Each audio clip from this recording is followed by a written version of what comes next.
And how to share now?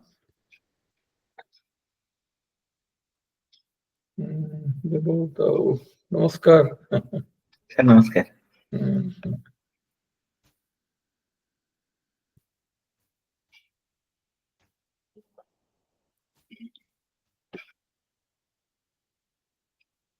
You present Guru? এটা আচ্ছা হোক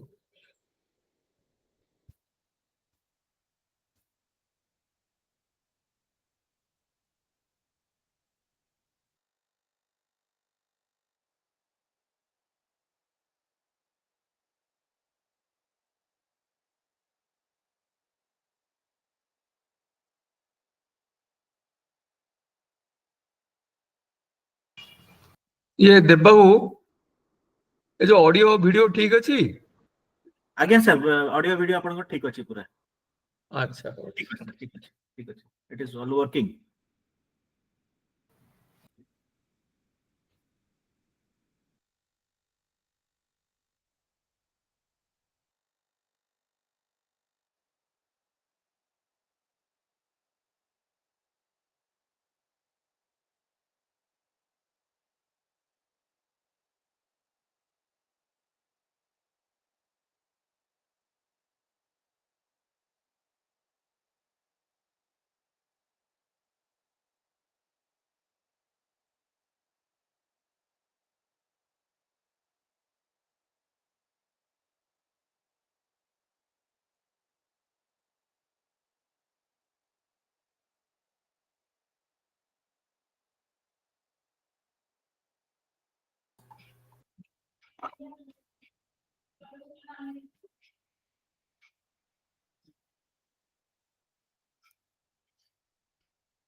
कर दे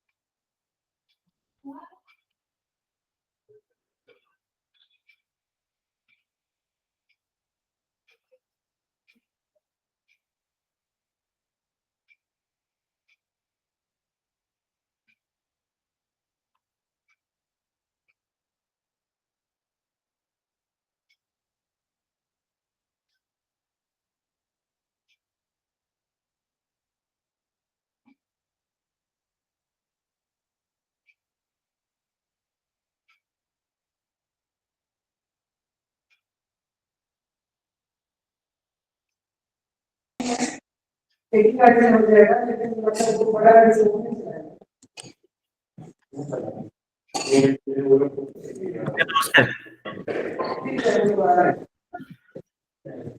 उसका जरूरत नहीं है आज आप करते ना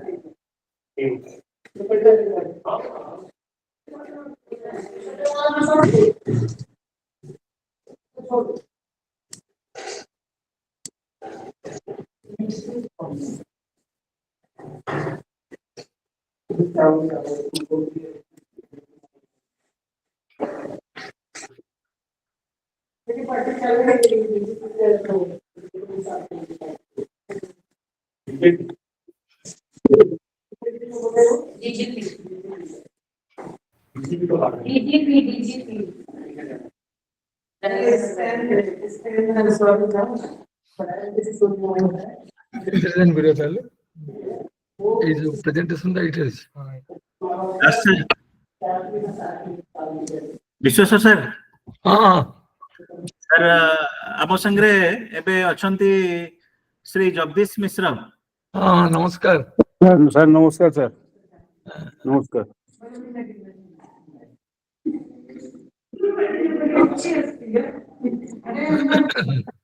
ଭଲ ହେଲା।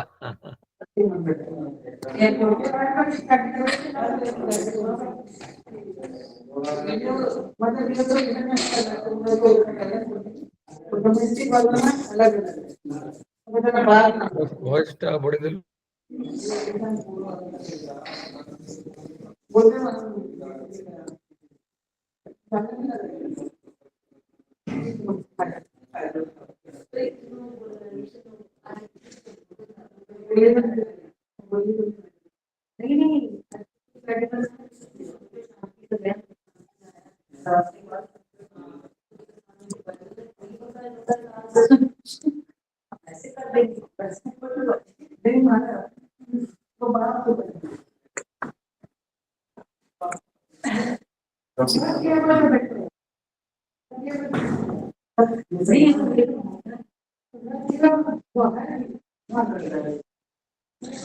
अरे आलोक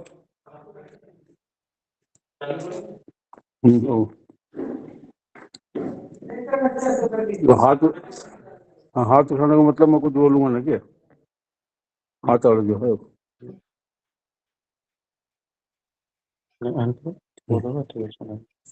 हाथ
सर स्टार्ट करिबा।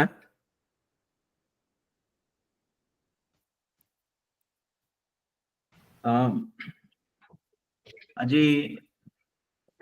Citizens forum for progressive Odisha is pleased to organize a webinar on the mineral resources of Mayurbhanj and the possibilities in the mineral sector, which is going to be discussed by one of the eminent scientists, Dr. Bisweswar Das, who has been recognized by the Stanford University as one amongst the top 200 top 2% scientists in the world in the category of mining and metallurgy. Mayurbhanj re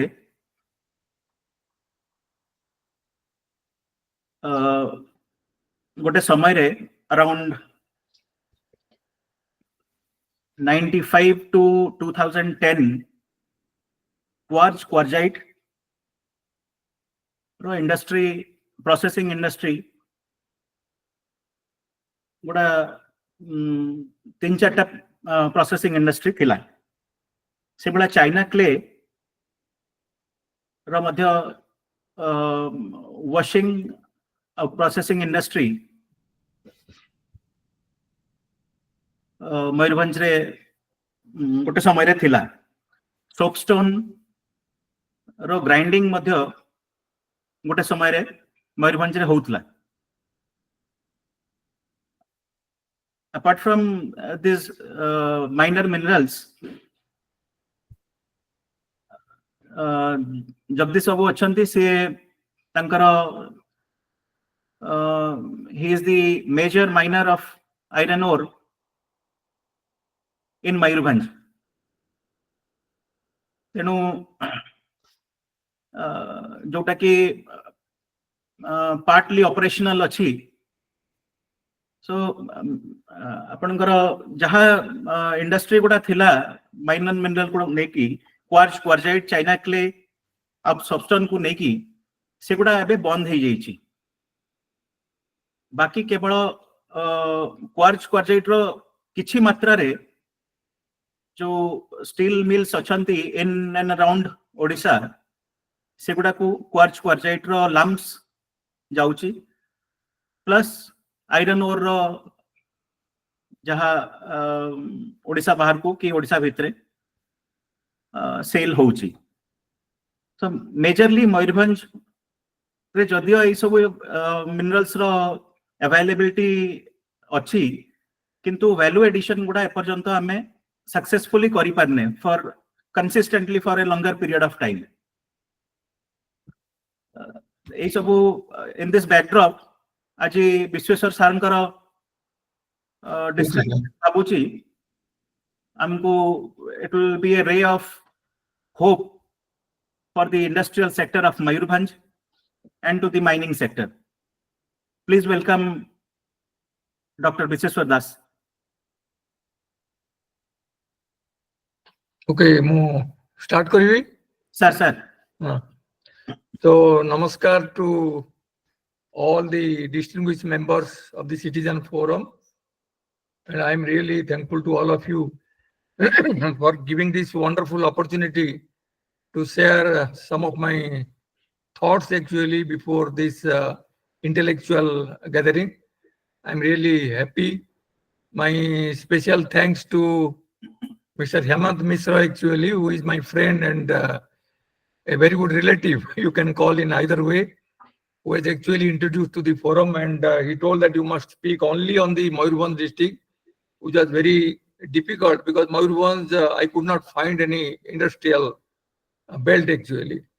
So I am also equally thankful to Dev Babu.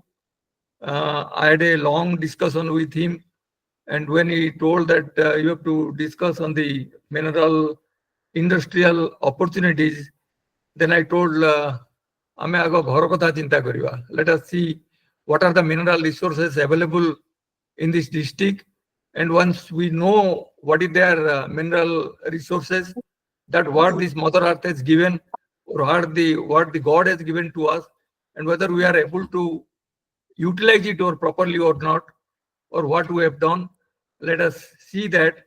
Then once we know that, we can think of this future. So that was the main thing. So Dev Babu requested me to slightly, I am debating that topic. So today is a special day for us. Today is the Republic Day of India. The daughter of the state, the daughter of the district, who is in the highest position, she has flagged the Indian flag.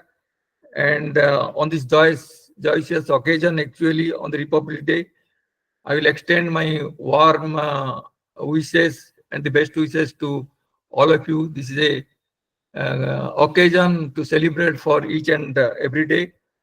So let us, without taking much time, actually, let us start this presentation. And after the presentation, Mr. Misra is there, Jagdish Misra is there. I've just read. You can add something because you must be having a vast experience in the mining sector. So without taking much time, let me start.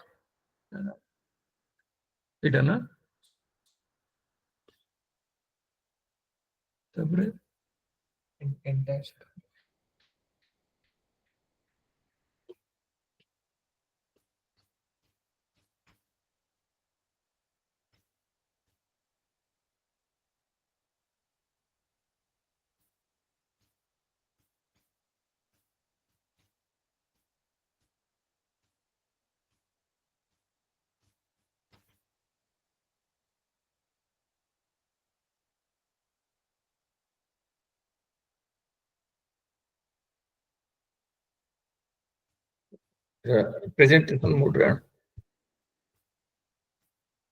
What is my video?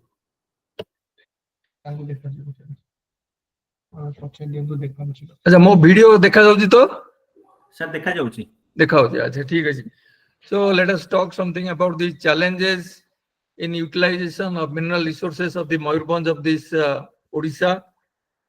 And before talking something about this Mayurbhanj, let us know what are the mineral resources that is available in India. Actually, India produces as many as 95 minerals, and one is the metallic minerals that you know, that is that metallic, that is a transition element, that is iron, manganese, chromium, tin, silver, nickel. Nickel we have got in this Sukinda region, copper, lead, aluminum, gold, and zinc.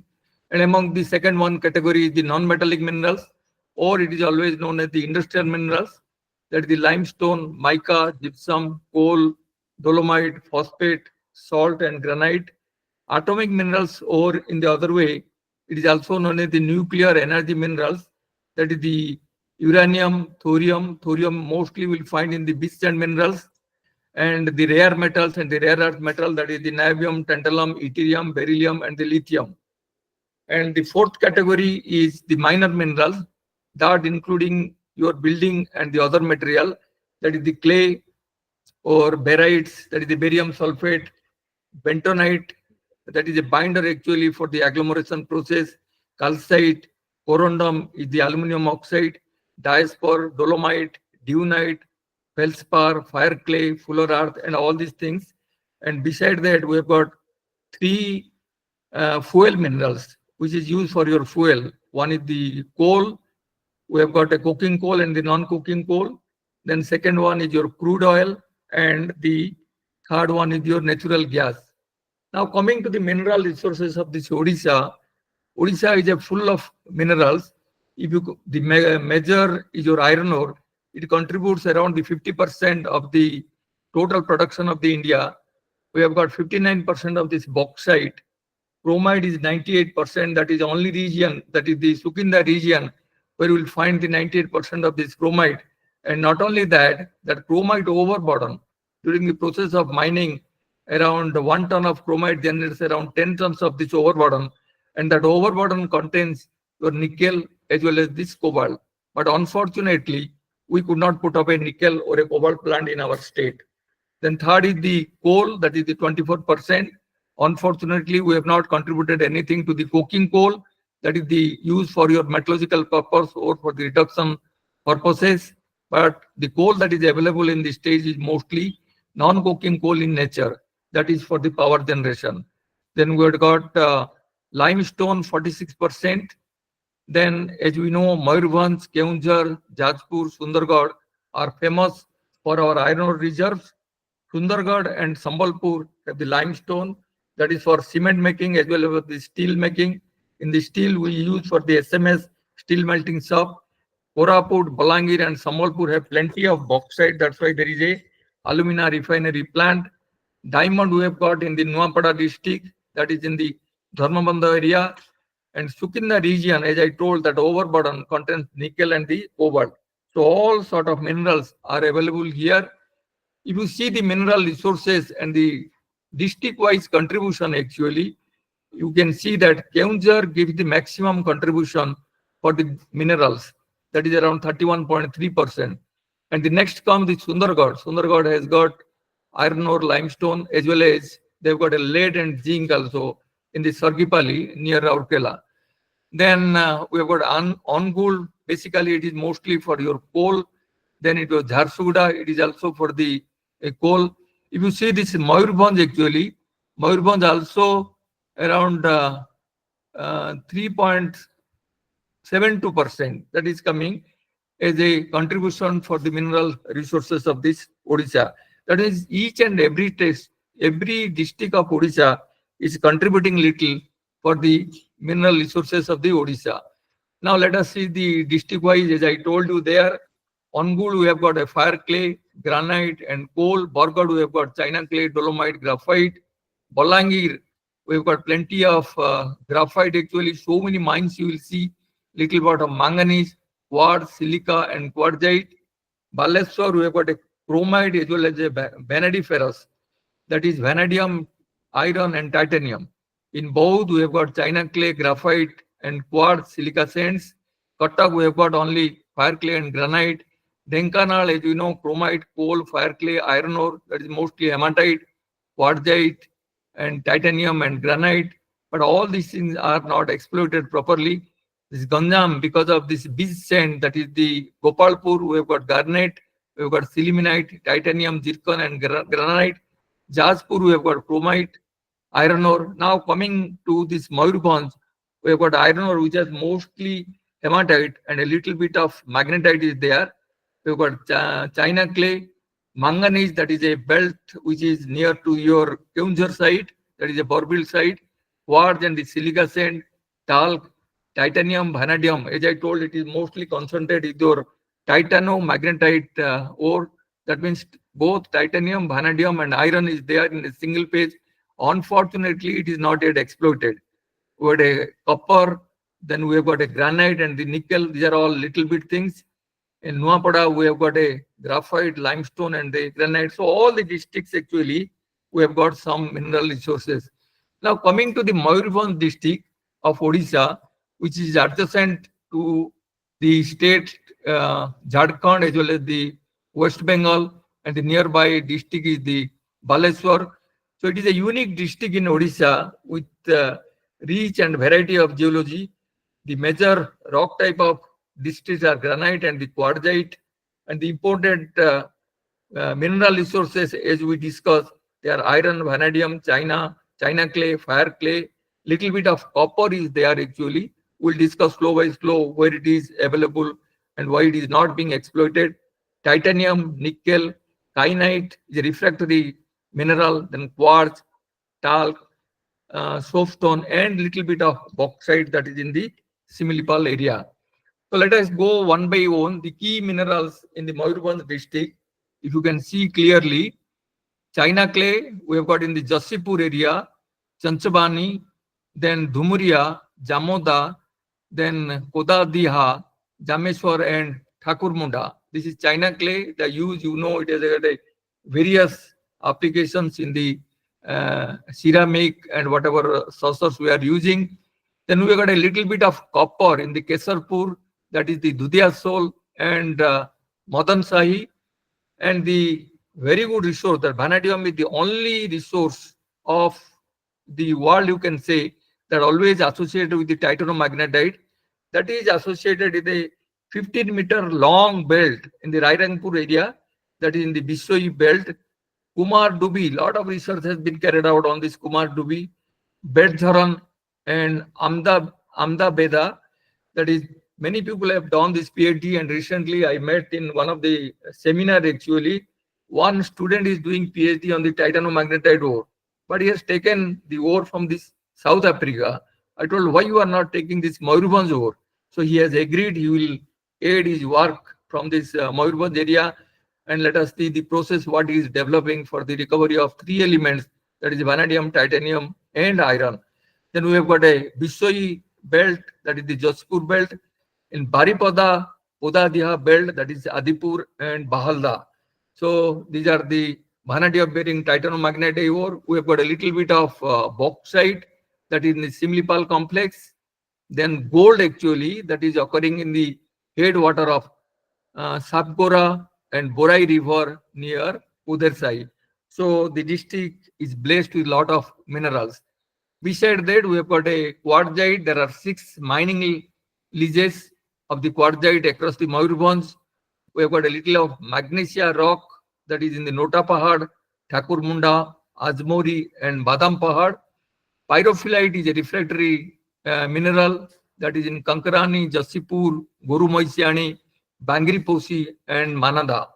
Then another refractory mineral, that is kyanite, that is Panigia, Purnapani, and Similipal. As I told, nickel is in the overburden, that is in the lateritic ore in the Similipal and Gurguria and Navana. So these are all this mineral wealth of the district, and nobody will disagree that this district, in spite of so many minerals, if it is whether it is developed or undeveloped. Now let us come to a special topic, that is iron ore, that is in the Guru Moisiani. Guru Moisiani also occupies an important place in the history. It is actually the first iron mines of the India and second in the East Asia.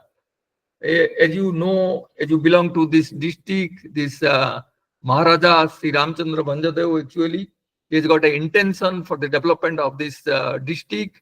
So under his rule, he appointed Dr. Pramod Nath Bose, a leading geologist from the Calcutta, to exploit this Guru Moisiani, whether it is possible, what type of ore is there, whether it is hematite, goethite, limonite. So he gave a report to the Maharaja Sri Ramchandra Bhanjadev, and later he has appointed his Diwan actually, that is Mohini Mohan Dhar. This is all this history is written here. So Mohini, then he contacted the Tata Steel, that is the Jamshedji Tata. Jamshedji Tata later, by taking the ore, actually hematite ore from Guru Moisiani, he put up a steel plant at Jamshedpur. But the main intention of Maharaja was that the people of my state, that is the people of Mayurbhanj, should get enough employment in the Jamshedpur steel plant and their livelihood should increase. So I do not know whether the dream of Maharaja has fulfilled or not. So you can see the first excavated iron ore boulder is still at the display at the mine site. Those who have visited must have taken some photographs. Now let us again consider the iron resources in the Mayurbhanj. Basically, there are so many mines actually. Mr. Misra is sitting with us. He can elaborate all these things. But to me, actually, what we have done a little bit, that is in Guru Moisiani, that is the historic site for the iron mining. Beside that, it has got in Badam Pahad, that is a little bit of manganese association is there. And this manganese ore deposit at Bodbil and the adjoining areas, it is extended. Then we have got a Sulai part. So the main intention of iron ore mining actually to boost the local and the state economic, that is the main, that's why we do the mining, provide the raw material for steel and manufacturing industries, then employment generation in mining and the allied sector. That is the main objective of iron ore mining. That's why a steel plant could able to come up in Rourkela, but the Bonai, that Borsua iron ore mines, that is around 60 to 70 kilometers away. But you see the development of Rourkela today, what a beautiful city has come up, what the educational institute has come up there. So this is the Guru Moisiani Badam Pahad deposit.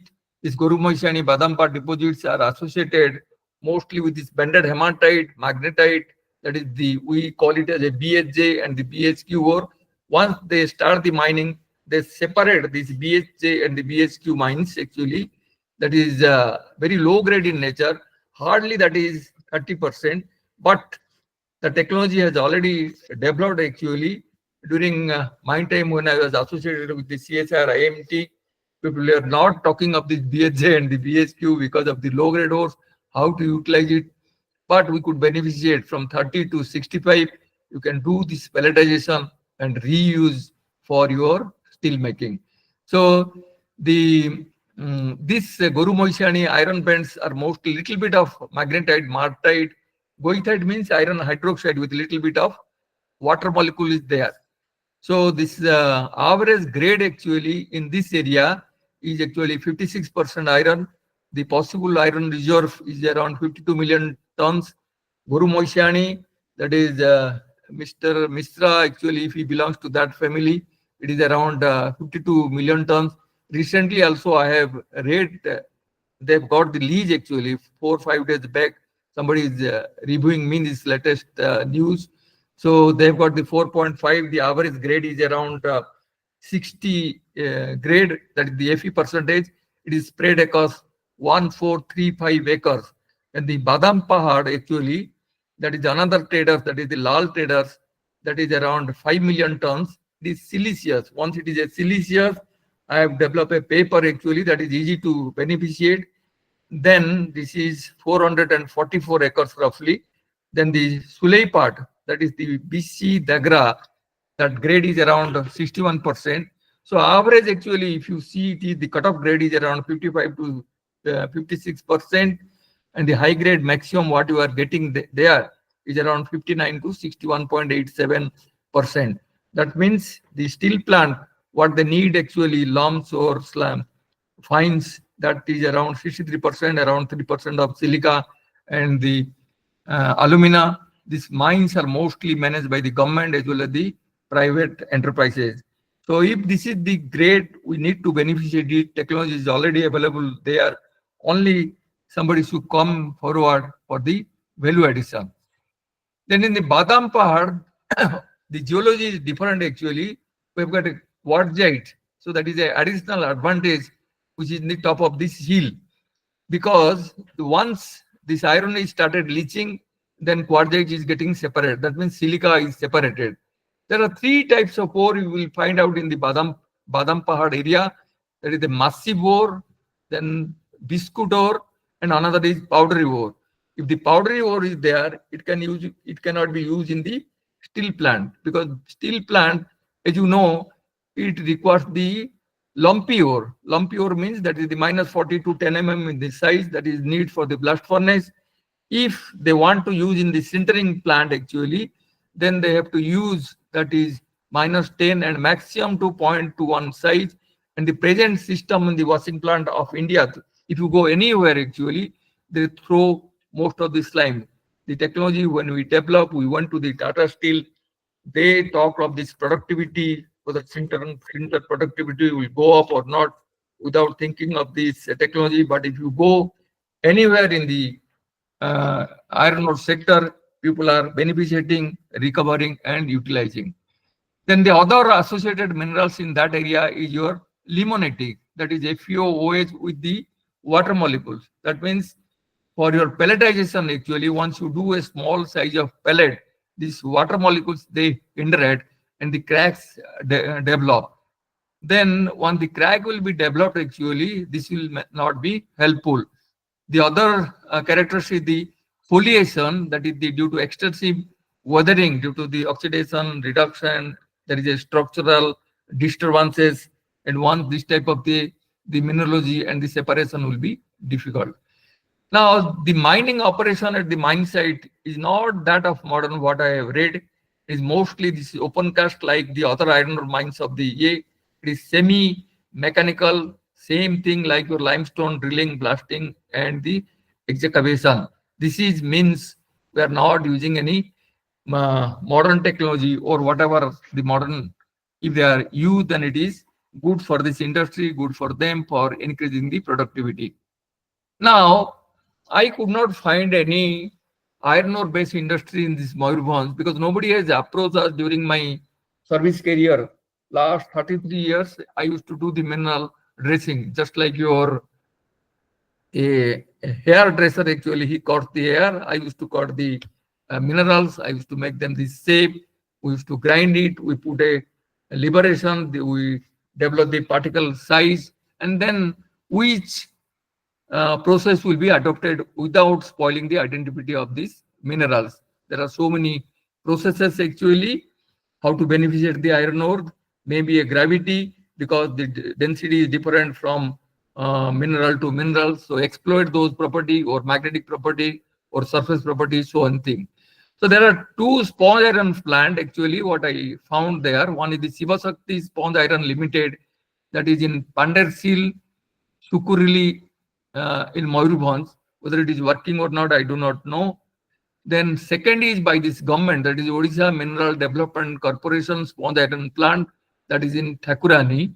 But beside that, we don't have any big industry like your steel plant in this district. We have got iron ore crushers, that is Sri Balaji India Private Limited at Hatisukuli, that is Uttakam. Then we have got a Amiya Steels Private Limited in Maharajpur, Joshipur, that is in the Mayurbhanj. Then we have got a Tirupati Enterprises, that is in Rairangpur. Then we've got MKD Minerals and the Exports Limited, Hatia Sukuli, that is in the same district. What I feel actually, they must be crushing, making a particular size, fines must be taking it out, and the coarse particle as per the requirement of this industry or this buyer, they must be supplying. Hopefully, they must have a crusher and some screen sort of things. Then mineral based industry, what I feel is the iron and steel industry. So iron and steel industry is not there in Mayurbhanj district, if I am correct surely. There is no copper industry, there is no aluminum industry, there is no lead and zinc smelting industry also. And because we have got some little bit of limestone, but we don't have any cement industry. So these are the major mineral based industry what the book says. Recently, Kendrapada district of our state actually, that is ArcelorMittal and Nippon Steel, they are going to put up a 24 million ton of the steel, that is same the blast furnace BOF technology. And they are also going for the reduction roasting. I will come later to this stage. So but we have got iron ore in this state, we have got limestone, but still we are lacking of a steel industry. Hopefully, we will put off in near and future. Beside going to the other minerals, actually associated minerals actually, so it is for the young entrepreneur actually, those who are, if they are present here, or those who are pursuing mineral science actually career, or those who want to career, let them to know actually what is the mining. And mining in general is the extraction of these valuable minerals or any geological material. So whatever you see actually, whatever you see here, that is useful for us. Say for example, iron ore, lead, zinc, uranium, coal, everything that is a product of these mines. There are only two things. There are only two things. There are only two things that cannot be. ये देवबाबू सुनाओ तो sir आपण video audio दुईटा जाक ठीक अछि video भी देखा होजी अच्छा ठीक है वीडियो ऑडियो बहुत मते काय देखा होने अच्छा अच्छा हो तो बोइट ना so in general there are two things actually. One thing actually, this agriculture product that you cannot mine, that is your paddy or pulses or some vegetable, that cannot come from the mine, you have to grow. And the second one actually, that is the factory product or the product which you are being synthesized in a laboratory actually. So that cannot be grown that cannot come out from the mines, except two things actually. Everything actually is a product of mining. I'm not exaggerating because I'm in that field. So let me give a small picture. What is the ore? What is the mineral? So ore, it is a aggregate of minerals from which a valuable constituent, especially a metal, that can be profitably ore extracted, but it must be in a economic way. If it is not economic way, we cannot call it a coal. In the other hand, a mineral is a natural occurring solid inorganic substance, that means it must have a certain formula. Say for example, you are taking this hematite, it has got a Fe2O3. If you are taking a goethite, then Fe2O3 with some molecule of water. So in general, if you have take a ore, then mineral, then you have to get a metal, then you have to get a material. So these are the things flow sheet. So material, the first job is the geologist. He has to look at a position where these minerals are there. Then the mining engineer will start this mining, that is, they start digging, but he has to follow so many rules actually. He has to go for a forest law, this government law, there's so many things. He has to take a proper lease, all these things. And after mining, actually, whatever you get, that is known as the ROM, that is the run of mines. That run of mines means it may be a solid, it may be a liquid, it may be a gas. If it is a liquid and a gas, don't bother. A chemist and a chemical engineer, they will take care.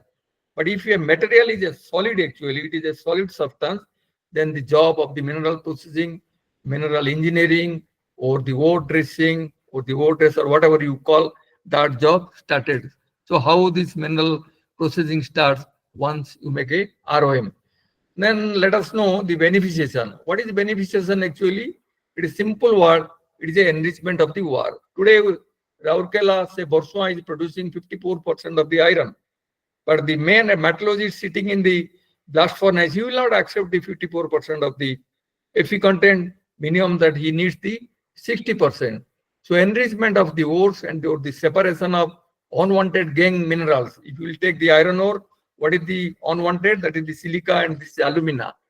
So first you go take the ore, then beneficiation, which can be of the physical. Generally we talk of the physical, then comes the physical means that is the properties of the minerals will not change.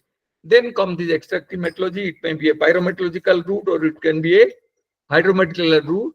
Then you get this metal. So what are the benefit in the beneficiation? To separate the valuable minerals from the gangue minerals, to remove the undesirable impurities. Why to process all this way, so much of silica, so much of alumina?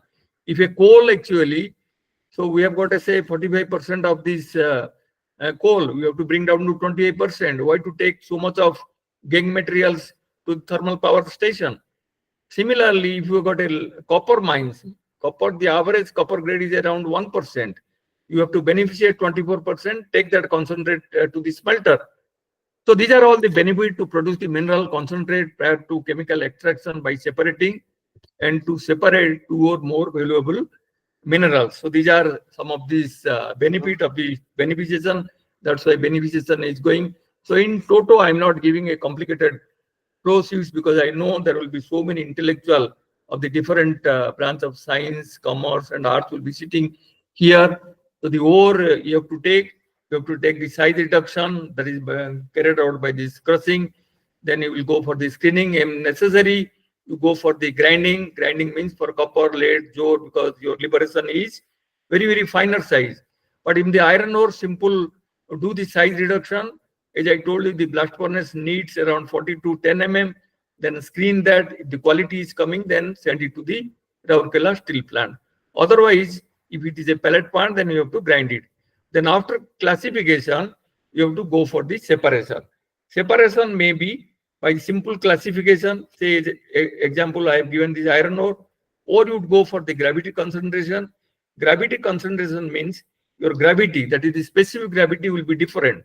Say, for example, your iron hematite or magnetite, the density is around 5.2 to 5.3, where there is the density of the silica and alumina. Silica is around 2.6, alumina is around 3.3. So because there is a wide difference in the density, so a process can be developed for its separation. The third one is your magnetic separation. Say iron minerals are magnetic in nature, some are non-magnetic in nature. So by exploiting whether it is a ferromagnetic, whether it is a paramagnetic, or it is a dimagnetic, as we read in this common physics and chemistry, then we can also develop a magnetic separator. Then comes your electric separation, that is based on the electrical conductivity. Then otherwise, if it is fails all this method, grind to a liberation size, do the flotation, take the difference of the hydrophobicity, because some minerals are water repellent and some minerals are water phobic and hydrophobic and hydrophilic. So based on that, you can separate and you can get a concentrate as well as a tailing. So these are the beneficiation circuit. Then let us come to the iron ore in India, because I feel that Mayurbhanj had got plenty of iron beside the three what I have discovered there are some small pockets also. So the iron ore, actually, the major iron ore zones in India can be divided into 1, 2, 3, 4, 5 zones. The first one is Jamda, Korea, Valley, Nuamundi, where this Mayurbhanj zone is coming. The second one is the Delhi, Rajra, and Bailadila, that is mostly Madhya Pradesh and the Chhattisgarh. Then the third one, Zone C, Ballari and Donamalai, that is in Karnataka. Then Zone D is Goa, and Zone E is the Kudremukh. But very, very unfortunately, the 24 million tons where they are producing, that is been shut down because of this environmental reasons. That is the Supreme Court has given the order and nobody can do anything else. We have to obey that. Then the iron ore geology and the ore type, that is in the Odisha, you can see the iron ore deposit of Odisha occurs in the 5 distinct geographical zones. They are mostly hematitic ore, little bit of magnetite or limonite. We don't have a siderite. Siderite is your sulfide ore. So there are 5 zones actually, that is Banai, Kendujhar, Gandhamartan, Tamka, Daitari, Guru Moishani, Badam Pahad in the Mayurbhanj, that is a separate zone they call. And the Hirapur in the Navarampur, there may be a little bit of iron in that side. Unfortunately, I didn't work in that side also. Beside that, the iron ore, as we discussed, is not that easy. So there may be a hard ore, there may be a flaky ore, there may be a lateritic ore. The ore may be goithetic in nature, the ore may be black goithetic, limonitic, you may be BHQ ore, you may have a BHA, which are very, very low grade in nature. If you have got a limonitic that is mostly yellow in color, that means more of phosphorus, more of sulfur will be there, which is quite detrimental actually for your steel production. Then it goethite means your grade is less, around 52 to 54%. So these are all these problem. You may not get only this hematite ore actually. You will not get only this magnetite ore. So we have to deal all this type of ore to these things. So what are the challenges actually in not only in the Mayurbhanj but throughout this country on the generation of the excessive of the fines? So what we will go do with these fines actually? Because during the mineral processing activities and the mining processing activities, we generate around 30 to 7% of the lean and the low grade ore fines. And the fines, if the grade is low, you cannot help it. Steel plant will not accept it. So ultimately, you have to go for the beneficiation. You think for the alternate technique like the pelletization. Then the clay content, that is the aluminum content, that is aluminum silicate content, is more in our Indian iron ore. So the significant amount of the clay minerals. Clay minerals means there are very fine minerals.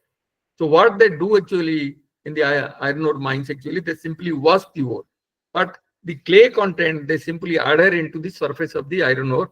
And even if you wash it also, say hardly 30 and maximum 37% of these clay minerals will be removed. Rest amount that will be intact with this iron ore. So clay increases what is the viscosity of the slurry, that means which is negatively impact in the size reduction, separation, as well as finally in the dewatering stage. Then goethitic content. So as I told you, Fe2O3 with some water molecule, that is the goethite. Hematite ore is often associated with goethite, which can range sometimes to 10 to 50%. If the grade is low, take that your goethite content is high. If the grade is low, limonitic content is high. So higher proportion of goethite makes the ore less susceptible to magnetic separation. You need a very high intensity magnetic separation if you want to separate it. That means there is a goethite content is more generation of fines, which is a complicated separation as well as the dewatering. The limonitic ore, I told you that phosphorus content will be mostly high, what I have seen. Then low Fe content ore, so less than 50% ore, it is any ore which is less than 55%, it is a significant challenge for the conventional beneficiation technique. Some ore actually low, though it is 56, 57, you cannot enrich them. It is very difficult sometimes to beneficiate. So just like the two human beings, They are not same in the nature, and they exactly in the same way. The minerals also not in the same character. Their behavior is completely different. Now, this is the roadmap before my retirement from IMMT. I have prepared. So this because what I feel actually, beneficiation does not give a complete solution. Unless you make a complete utilization of the iron ore, it will not be benefited, or you may not get also the environmental clearance in the future. So whatever iron ore you are mining actually, if it is minus 40 plus 10 and the LOMs, and if you are meeting the requirement around say less phosphorus and less alumina, so alumina silica ratio must be 1. I will not go to the detailed metallurgy. Then utilize for this blast furnace, then take out that minus 18 plus 5 sponge iron plant, and above 63, 64, they will happily accept. And then otherwise you have to go for this high quality classifier fines. If it is 1.2 and less phosphorus, that will also go for the sintering plant. And whatever that's low grade ore fines and the slimes that is being below 55, that is go for this beneficiation. The beneficiation prior to that, you have to do the process synthesis, liberation. You have to take the help of a geologist. Comminution, that is a crushing grinding you have to do, because you have to know unless you do this size reduction, you cannot do the liberation study. First try to make a dry beneficiation, which is very, very difficult. Then you go for the classification. Jigging is a gravity concentration technique. Do for magnetic separation, either in the low intensity. If the magnetite content is there, you can go for the low intensity. If it is hematite and goethite and limonite, you have to go for the WHIMS, that is wet high intensity magnetic separation, or high gradient magnetic separation, HGMS. If it fails, then go for the flotation. If flotation go, then you have to go the next step, selective flocculation. Then otherwise, you have to go for this bioleaching. Bioleaching, the kinetic is slow, but there is no other way. Then you have to go for the, basically for the phosphorus and the sulfur removal. Otherwise, there are some techniques actually, magnetic carrier technology, I will come afterwards. And then your beneficiation strategy must be to grade a high grade ores actually. After that, how to get that high grade ores? Once you get, you cannot use those fines material into the steel making unless you make pelletization, unless you make briquetting, sintering, or cold belted pelletization technique. Now, people recently, I attended one international seminar, and they are advocating that briquettes, that is due to the low pollution effect, that can be used for the steel making.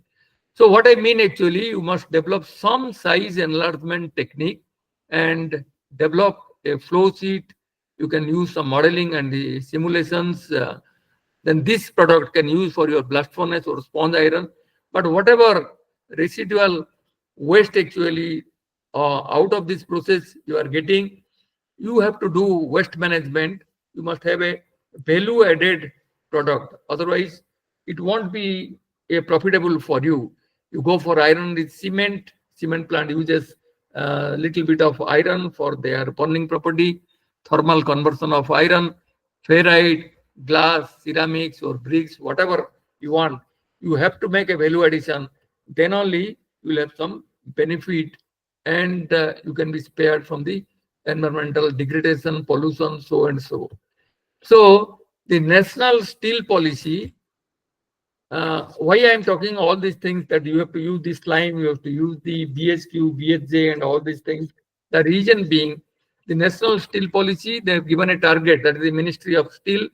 We have to produce around 300. I think the target has come down to 265 somewhere I have read, but I'm not sure.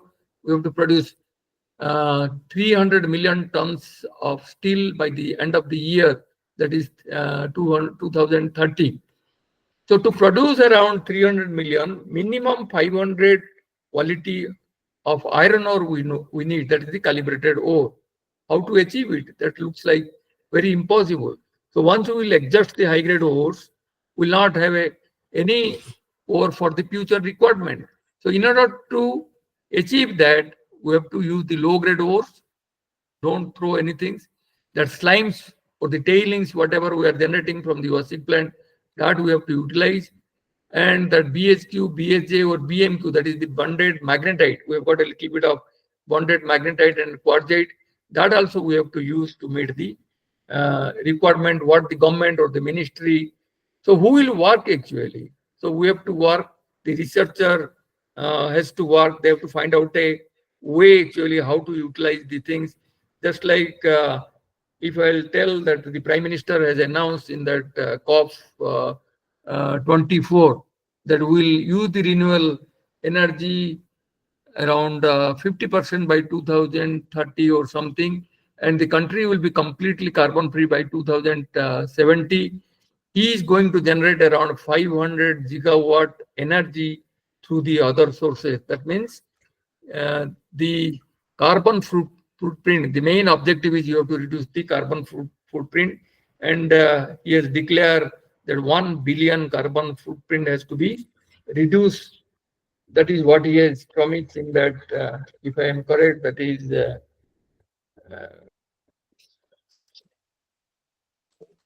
of 16 or 24, something like that. So my point is actually, because he will direct some of his top ministers or the citizens, they have got also the role for this environment pollution, for this carbon degradation, or the utilizations of this waste that is being generated in the mining sector and all these things. So the country will be clean, and his objective that Atma Bharat or the Navakush Bharat, something like that, actually that we have to think of. So our role is also very, very important. So this is the equipment that is being used for the beneficiation plant that you must have seen. These are the crushers, some classification. This is a scrubbing unit. If necessary, you have to go for this grinding. Then the separation, this is a jig machine. Then ultimately the fines or along with the slurry, whatever is going, that you have to take to the thickener. Then you have to go to the filtration. There are different type of thickeners, different type of filtration. There is a vast subject. So these are some of the equipment that generally used in the laboratory, that what I have used, because some old photos are there. So for the benefit of if any youngster is there, they can go. This is a hydrocyclone, this is a magnetic separation, this is a flotation, and this is a column flotation developed by RRL Bhubaneswar or CSR IMMT. That is, we are putting in iron ore, we are putting in the coal, many places. If the process by this beneficiation technique is not working, if the formula dH minus dF by dL minus dF, that is the difference between the density of the heavy minus the density of the fluid, that is the water, or the density of the light minus density of the fluid, if it does not exceed to around 2.5, your gravity separation fails. Similarly, magnetic separation fails. So what is the alternate techniques? During the last part, I carried out some research, and today it is being highlighted. That is the reduction roasting followed by the magnetic separation. That is the low-grade ore. You can take the sub-grade ore or oolitic ore which is not responding, or the mixed ore, hematite, BHJ, BHQ, BMQ or BHJ. We know this little bit of blast furnace chemistry. The carbon is used as a reductant. We get oxygen from this air. So it gets carbon dioxide. Carbon dioxide, again in the combination of carbon, gets to carbon monoxide, that is at a very high temperature. And that hematite ore, that is the Fe2O3, once you put the carbon monoxide, it turns to Fe3O4, then the FeO and the FeO. So you arrest here up to Fe3O4. That is at the magnetite stage. If you arrest at the magnetite stage, actually, put a low intensity magnetic separator. That is around 1000 gauge. You can separate the iron and get a concentrate suitable for iron and steel mechanics. So this is the, if you take the run of ROM ore, that is the run of mines, whatever we are getting, and after roasting in the presence of the carbon, It is not high temperature. Maximum temperature what we have done is 900 to 950 degree. And once after that roasting, you grind it, put it in the low intensity magnetic separation. Then this is the magnetite. This is a high concentration, around 65 you can get. So this is another schematic diagram, mostly for my PhD student they used to do. Now the another technique, instead of carbon, because people are talking it is giving a, coal is giving the pollution, they generate a lot of carbon dioxide. So again, in the last stage, people have started using hydrogen. The railway minister has already declared he will start a hydrogen-based train. Lot of research actually going on the use of hydrogen, but whether hydrogen will come from the coal or hydrogen will come from the water, I've got a less contact. But hydrogen is a reductant, we know. Carbon monoxide is a reductant, we know. So in the both cases, actually, you can get Fe3O4, and that Fe3O4 can be taken out by a low intensity magnetic separation. So this is the production of steel from the low grade iron ore resources. So these are the sources of this iron ore.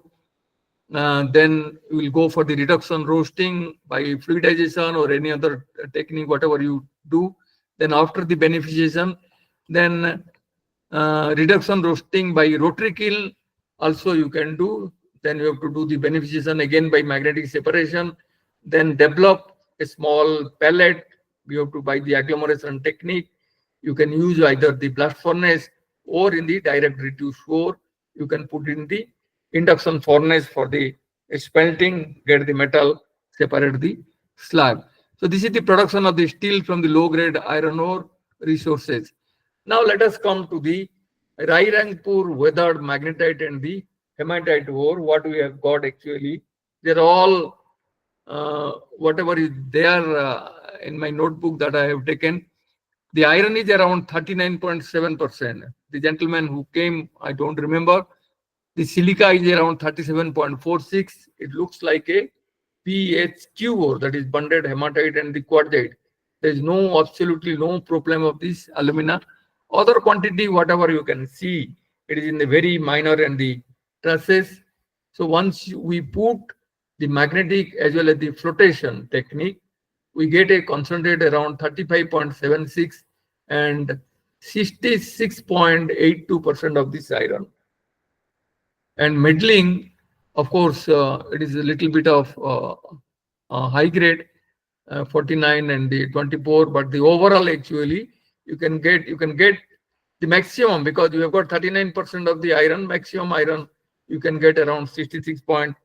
Theoretically, the iron in hematite around contains 69% of this AP. So it's a good. Then another three ores, that in three iron ore actually we have taken from the same Rairangpur area. One iron is around 52.93. The second sample was 56.48. Third sample was 51.18. In CSR IMMT, we do not take a big project unless we are confident that we can beneficiate it. And then this is up to the entrepreneur to sponsor a project, to take a report, to take a flow sheet, then that is a bank and other thing that part we do not know. So here you see from 52, one can get around 67.57.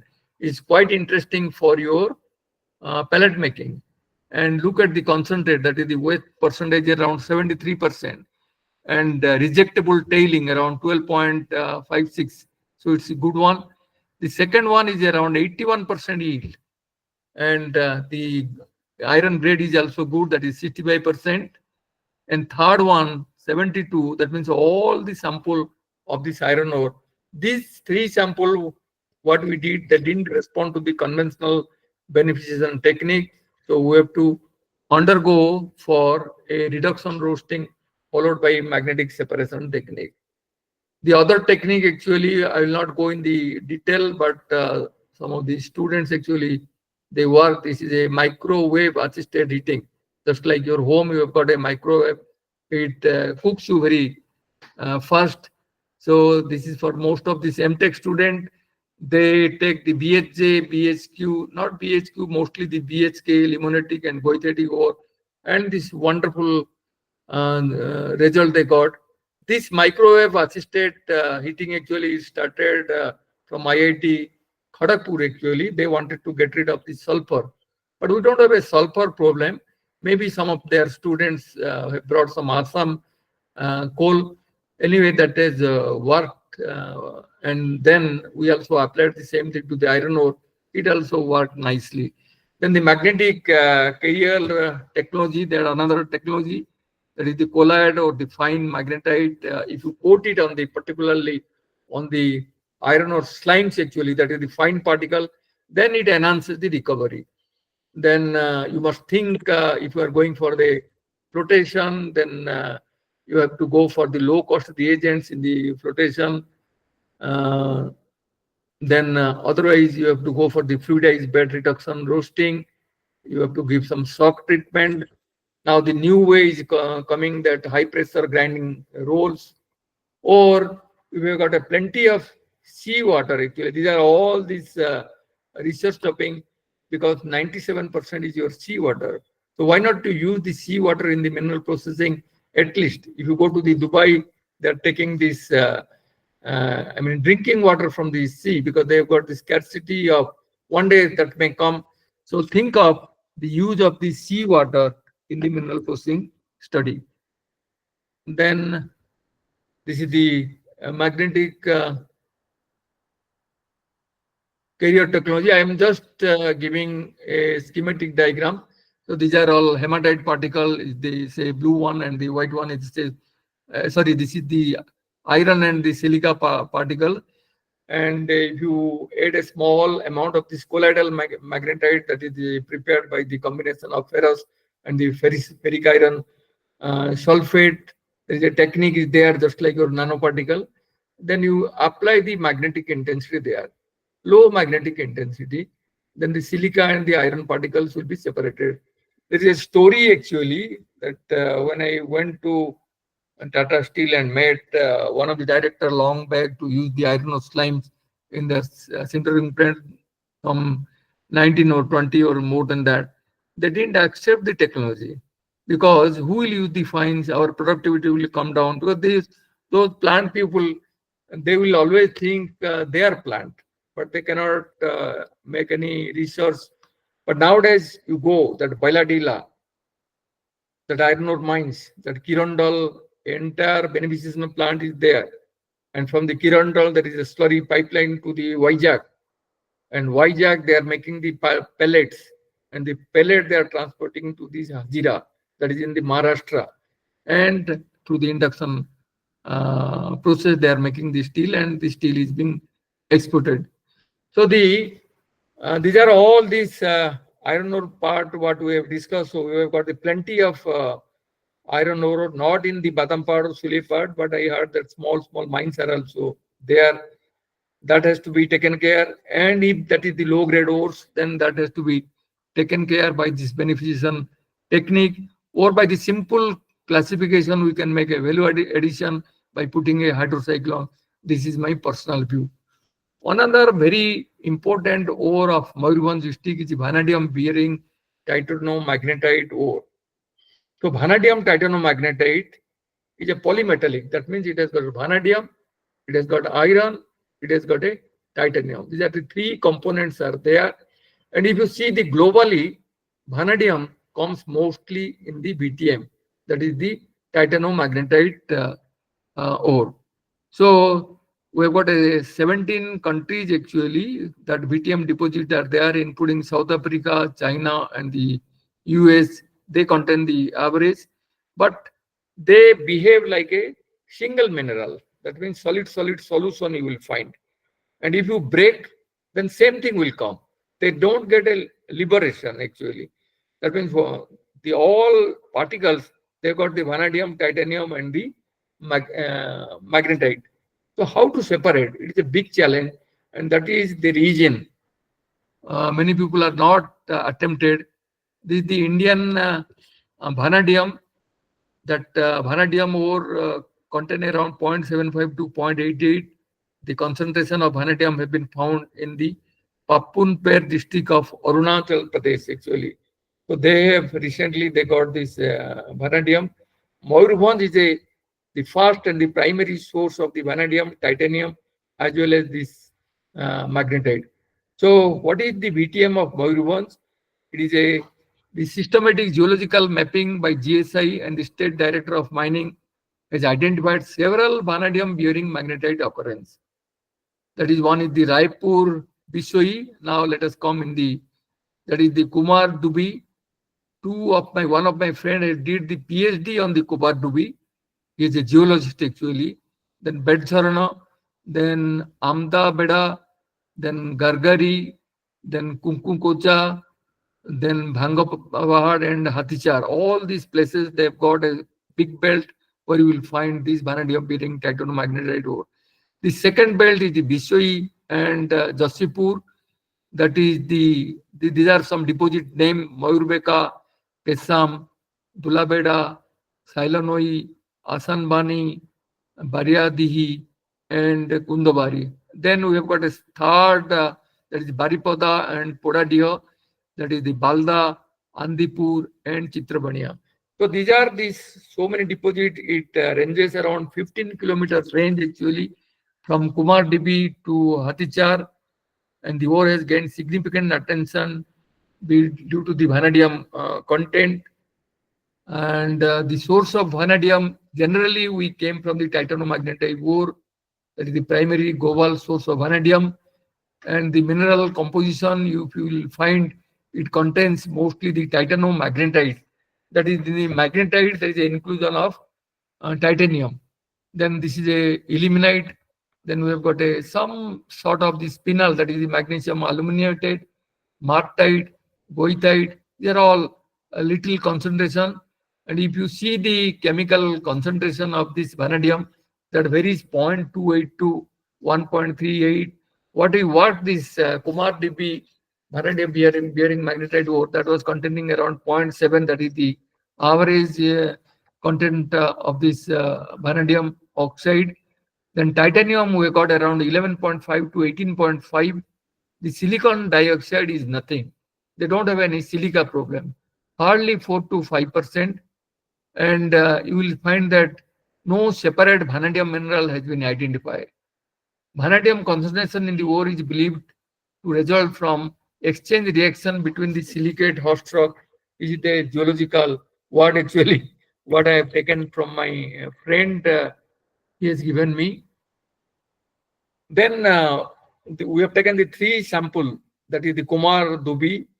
So the vanadium content is very high, but the average actually when we moved some other ore, it was 0.7 as I told. You see the very high iron, 59, 58, almost reaching to the 60.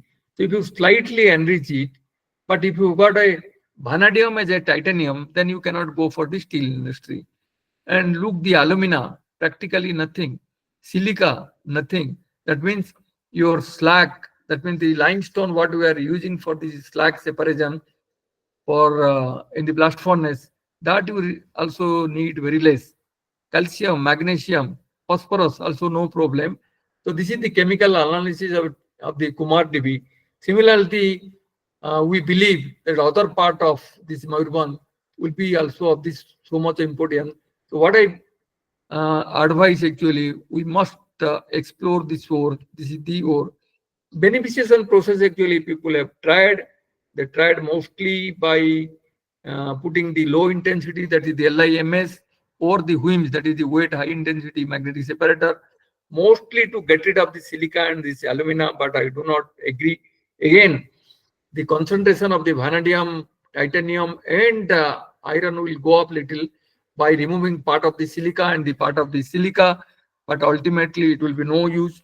The final solution, actually the extraction method by the blast furnace route, that is by the direct reduction or by direct reduction and the magnetic separation, but followed by the smelting. In the blast furnace process, the iron and vanadium recoveries are generally what the literature says, around 68 to 70% and 45 to 47%. The DREA process, the recoveries of iron and vanadium is around 55 to 58% and 76 to 77%. So either of this process, can be tried actually for the extraction of the but as per my view actually, let us take the vanadium, titanium, magnesium ore, put in the furnace, then heat it. Automatically, there will be two products actually. One is the slag and all of the metal. Titanium goes in the slag phase, and after it goes to the slag phase, then we can separate by roasting, leaching with sodium hydroxide or the sodium carbonate, and hydrolysis, and finally it can be calcinated.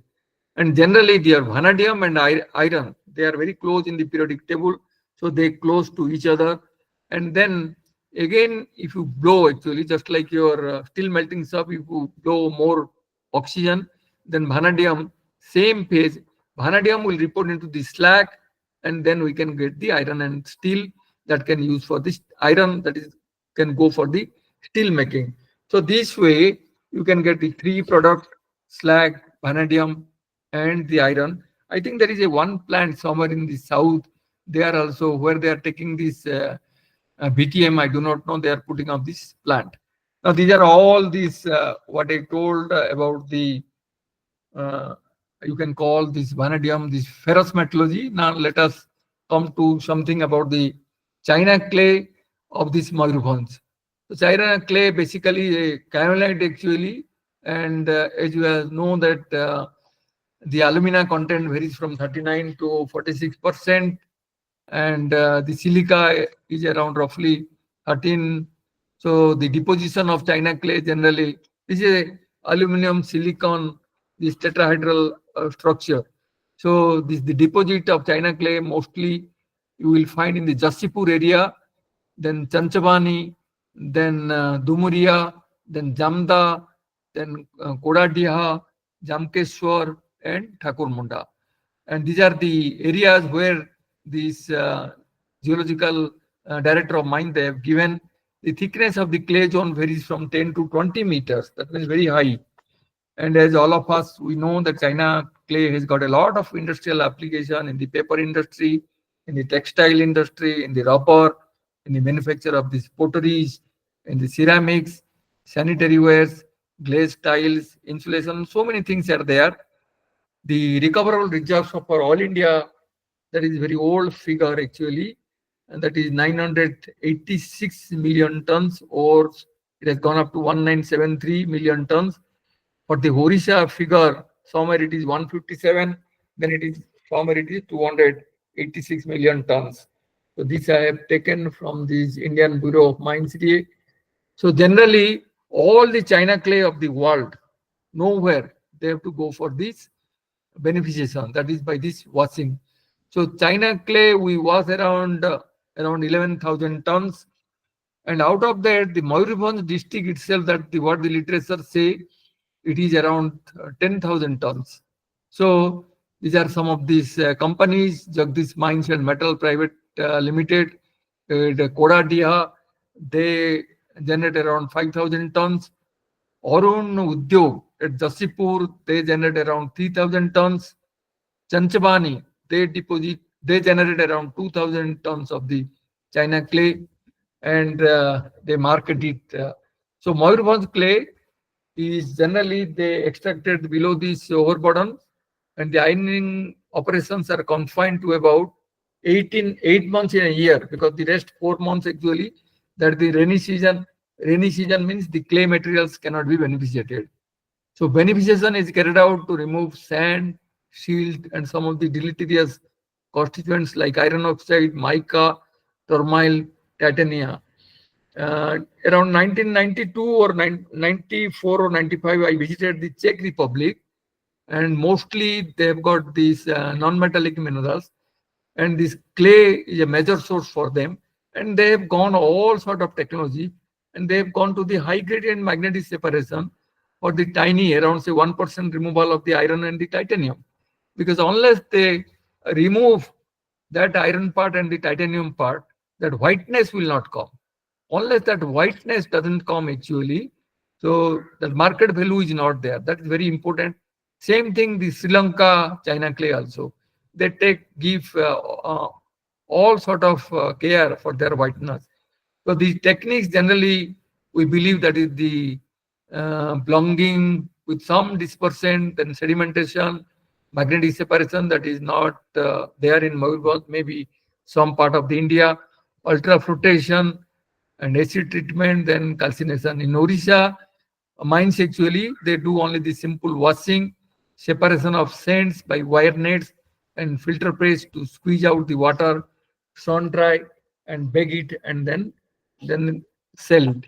So washed product, generally this is the size 150 to 200 mesh, and that is utilized for the rubber and ceramic, paint, paper, and the textile and the soap industry. So this is a general proceed for the China clay beneficiation studies, because China clay mostly contains a raw kaolin, it contains some sand, it contains some gravels.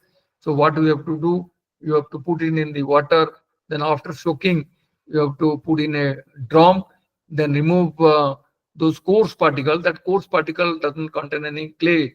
Clay means generally fine. If you say the definition of clay, then it is below 5 micron or 2 micron, that is the clay. So they separate plus 250 micron and minus 250 micron. And then they go for the kaolin separation.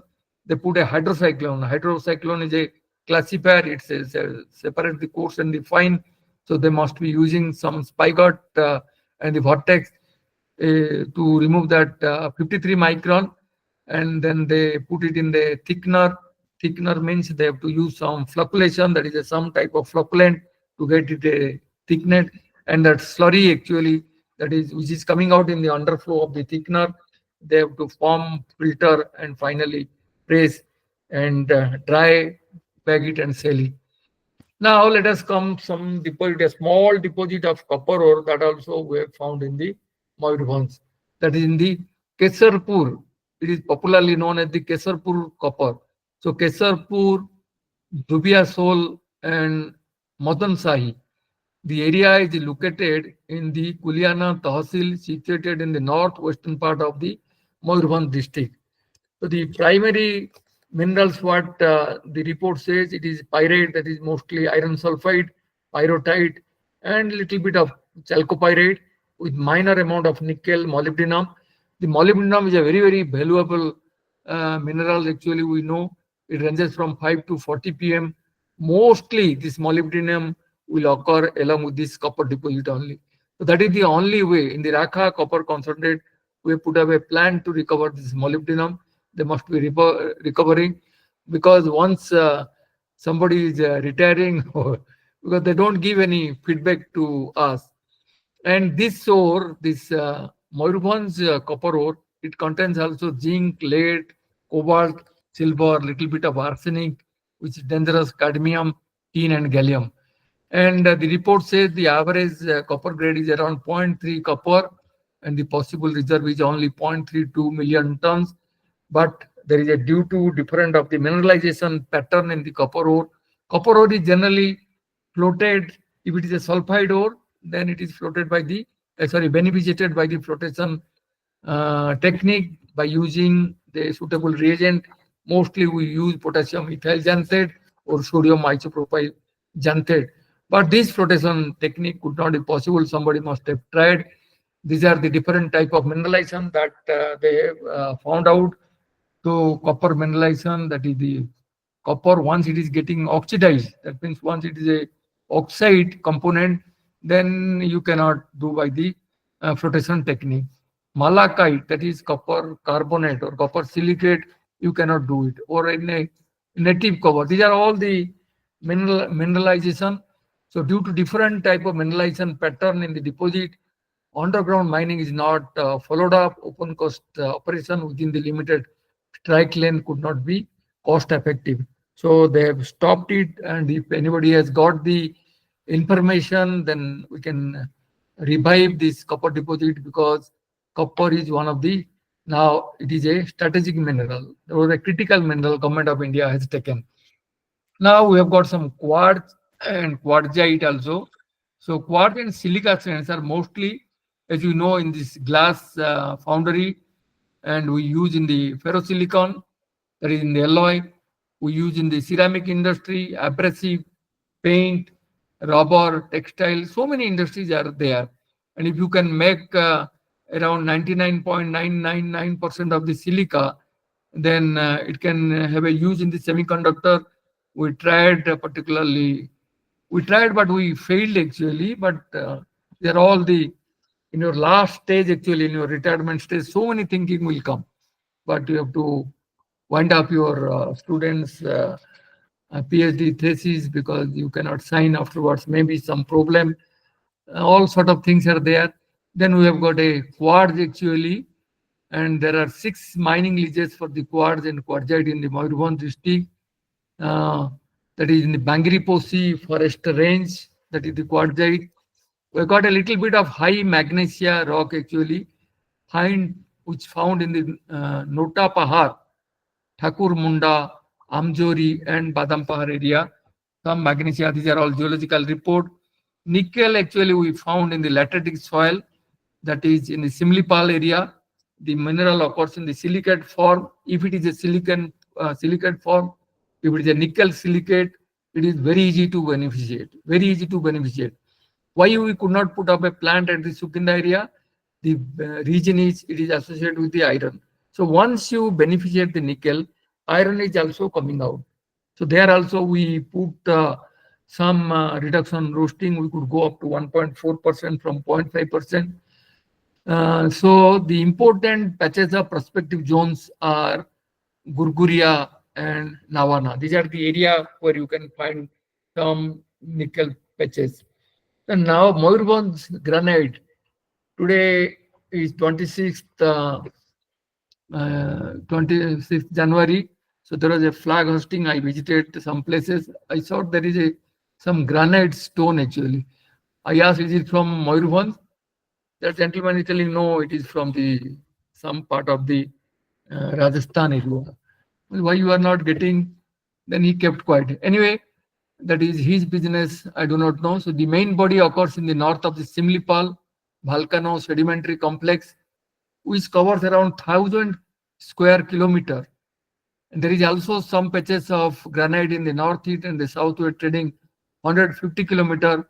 That is in the Lota Pahad, Poradin unit, and a small patch in east, north, and east, and west, south, and west trading body of about 100 kilometers occurring near the Nilgiri.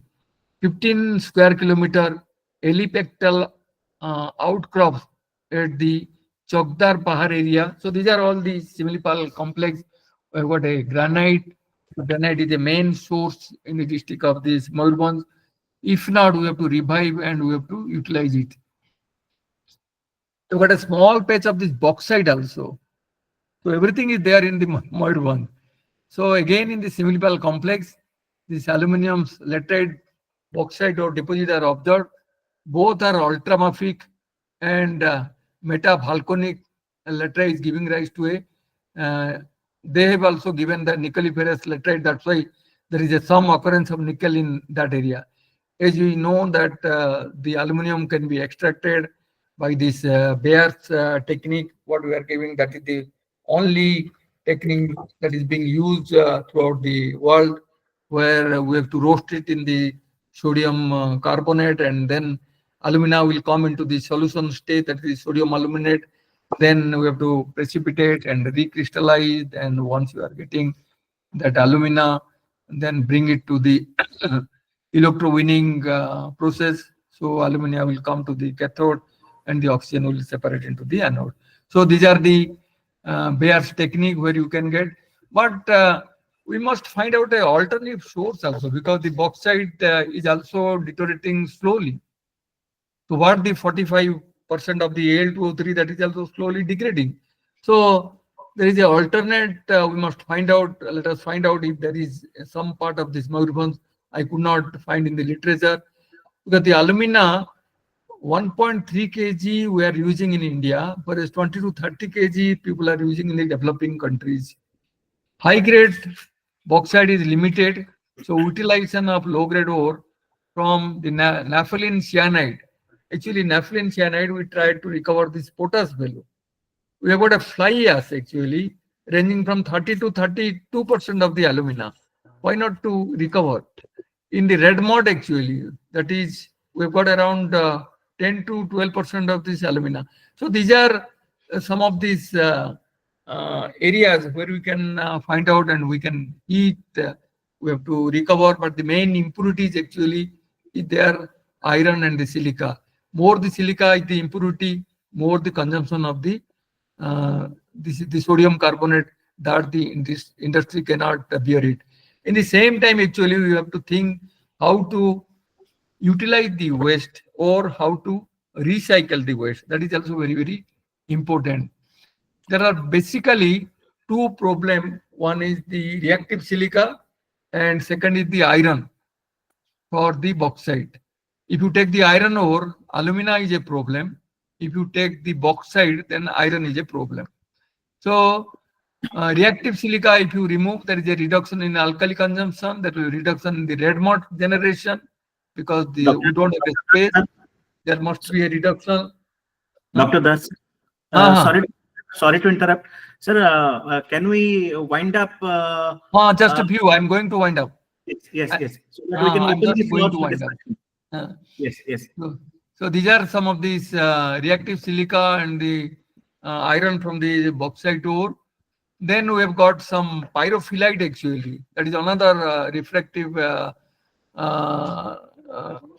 mineral that is used for the ceramic product, electric insulator, and that is also found in the Kankarani, Jasipur, Gurumoichiani, Bangiriposi, and Mananda area. And then we have got a gold, actually, we have got a Mayurbhanj. The investigation has indicated that the Badampar, Gurumoichiani belt and will be continued in future in search of the gold mineralization. Then the gold placer deposit also found in the river streams of the Mayurbhanj area, 5 square kilometer in the alluvian headwater of Sapgora and the Borai river. They're also finding some patches of this gold there. So we must also try. Then the other important minerals are also talc, stilite, and the soapstone. That is also found in the deposits are in the Kendumundi and Kharidamak in the Mayurbhanj. They're mostly flakes and the fiber, stilite. Some high-grade talc is also there. Some soapstones are also there. And this type of, they can be used in this paints, coating, and the coloring paste. Then we have got another refractory mineral, that is the kyanite. Kyanite deposits of refractory grade, that is in the Panijia area of the district, where it is associated with mostly with the quartz veins, quartz mica. So these are all these things. Now I will go very quickly. Some of the future requirement actually, I will not go to the detail. The government of India has identified 30 critical minerals. The list is you can get from the internet. So these are from antimony to bismuth to cobalt to copper, gallium, all these things. And these critical minerals are minerals where our country doesn't produce. We import those minerals. We import those minerals for our. But if you can see something actually in the district, then that will be a great help to the country. The region being recently, some lithium occurrence was found in the Nayagarh district. So like that, if some renowned geologist or something is there in this Mayurbhanj or in the university or in some engineering college, then we can explore his knowledge for the, then we can approach the GSI and all these things. Then our work will not be complete unless we use the industrial use. For example, I have given a dolochar, but if there is a no spora in the industry, but let us think these are in utility. This fines iron ore that must be utilized, pyrophyllite, this BHQ, BHJ, low grade ore, this nickel ore, all these things to be utilized so that you can have a zero waste technology. Otherwise, you can go for the geopolymer formation. Again, this is the geopolymer is a network aluminosilicate which is connected alternatively by sharing the oxygen atom. It is an artificial stone. It is a very hard. The technology we have proved in a very small scale, but you can go by taking different type of waste and produce some geopolymer. It can be used for this day. The other utilities is we can go for the building material, aggregate for roads, soil conditioning, cement making, mine backfilling, phytoremediation or deforestation. All these things is there. Now coming to the Mayurbhanj district of Odisha, this is the northern Odisha bordered by Jharkhand and the West Bengal, known for its natural beauty, Similipal. The per capita income of India is currently 2.12 lakhs. Income of Odisha is around 1.61. The poverty rate of Malkanagiri is 45.01. The BPL followed by Raigada, Korapur, Navarampur, Mayurbhanj. Not so bad actually. Then it followed Gajapati and other. Mayurbhanj is mostly dependent on agriculture, paddy, pulses and oil seeds, but nobody discuss of the industry. This is my son has given that. When I asked that what is the importance in Mayurbhanj, he told that mudi mansa, that is the mutton gravy with puffed rice, is the emotion that is attached with these things. Then this is the Mayurbhanj district of Odisha. You have got a MPC college, a beautiful college prepared by this Maharaja. This is Maharaja Palace, Simlipal, many tourists are coming. This is the Joranda Falls. The most important actually, when you converted the Platinum Jubilee celebration in the MPC, the all hour is flooded. And the beautiful thing is everybody uses the same dress, same dress. So that is the beauty when we saw actually where by seeing this thing, many people are arranging at from any class who has read. But all these things, what I have shown, this is very but we have to go miles actually. Otherwise, we cannot achieve our goals. This is what I have told is a very preliminary one we can think. So in my conclusion, I am coming to the last slide of my slide. That is, mining method needs a paradigm shift, keeping in view of the quality of the ore, energy, expenditure, environment, and sustainability aspect. R&D activities should be enhanced. That is my preference because I am a R&D man. Preference of existing mines should be improved by incorporating new generation technique. Zero-based technique, that is my view. Otherwise, there will be pollution. Government may not allow us. Mayurbhanj district is blessed with forest, agriculture, and mineral resources. The exploitation of different mineral reserves available in the district is of great importance in the economic development of the district. It will generate revenue to the district and will be helpful for sizable direct and indirect employment. Many available mineral resources are low grade that needs to be benefited. Identification of some location for viable project in small scale, large scale for exploitation like China clay, quartz, soapstone, granite is essential. It is necessary to work with the industry titans or the political philosopher. We've got a president from the state. We have got MPs, one MP and two Rajya Sabha MP. We've got 8 MLA, 2 ministers. What else we want? Nothing actually. So that is, this is my acknowledgement. My special thanks to Hemant Babu and Dev Babu for giving me this wonderful opportunity to show my thoughts before this intellectual gathering. Last but not the least, youth to be active. What I mean to say, in the citizen forum, we must incorporate some of these youth. They will promote the Ghar Ghar plantation for combat the pollution effect or any other things.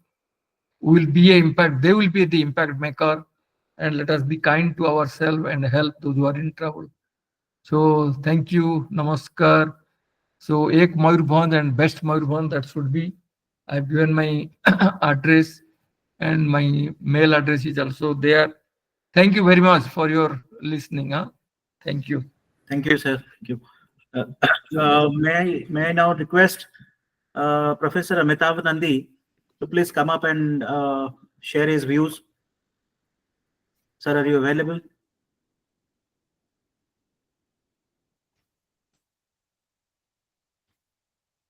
Professor Nandi. Professor Nandi. Hello, good evening to everyone. Chairman of our Citizens Forum.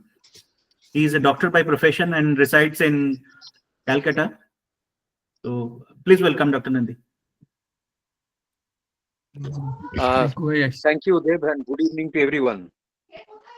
As I already noted down, that the presentation was very useful, very informative, and highly scientific. The students of geology and metallurgy particularly must have been benefited immensely.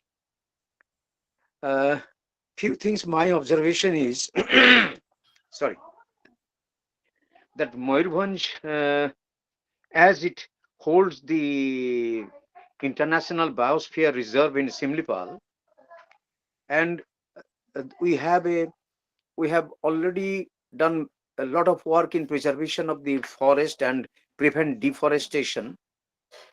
And Mayurbhanj basically is a forest area, and it has got immense tourist attraction.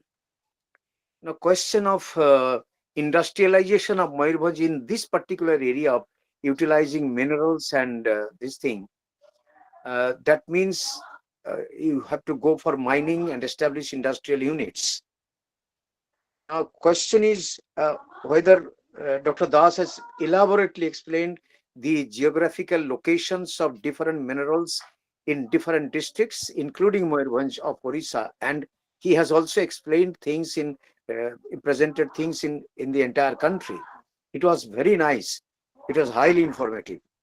Now, the question is that even if we know that there are a lot of reserves of different kinds of mineral in different areas of our country vis-a-vis our district, can we in every place set up an industrial unit for that?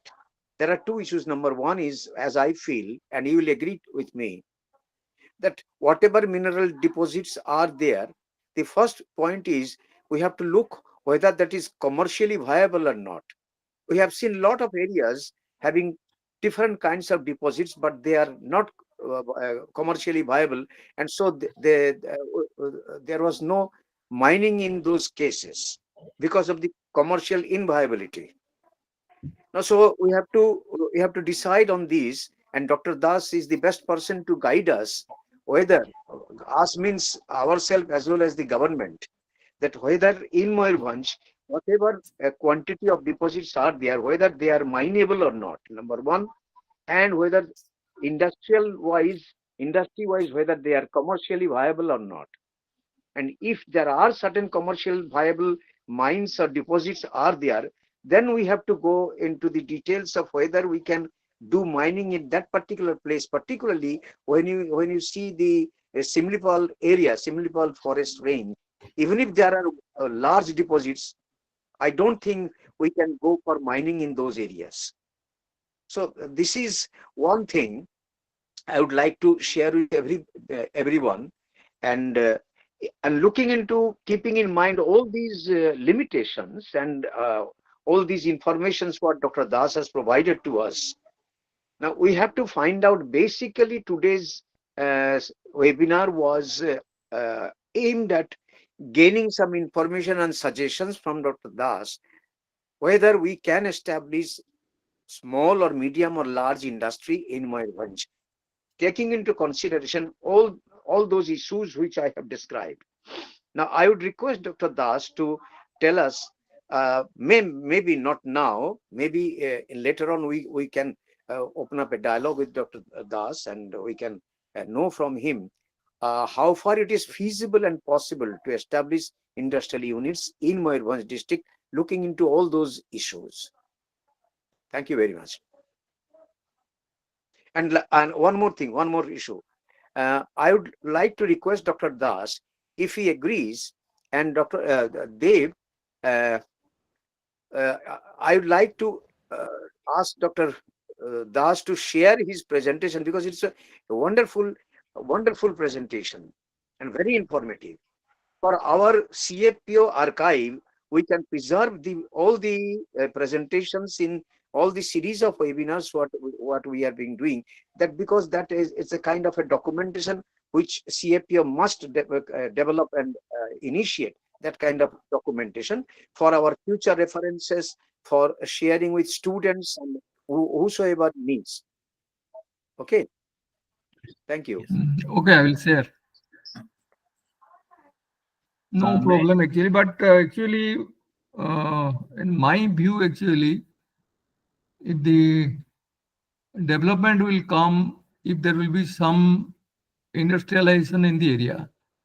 We've got another mining expert actually. So he can put up his ear. There will be deforestation and all these things. But if you look after this employment generation actually, and the livelihood of these people actually, there is a need of this industry, what I feel actually, then, but whatever is not possible, we should not touch the Simlipal and other things. I don't say because it is the most tourist attraction.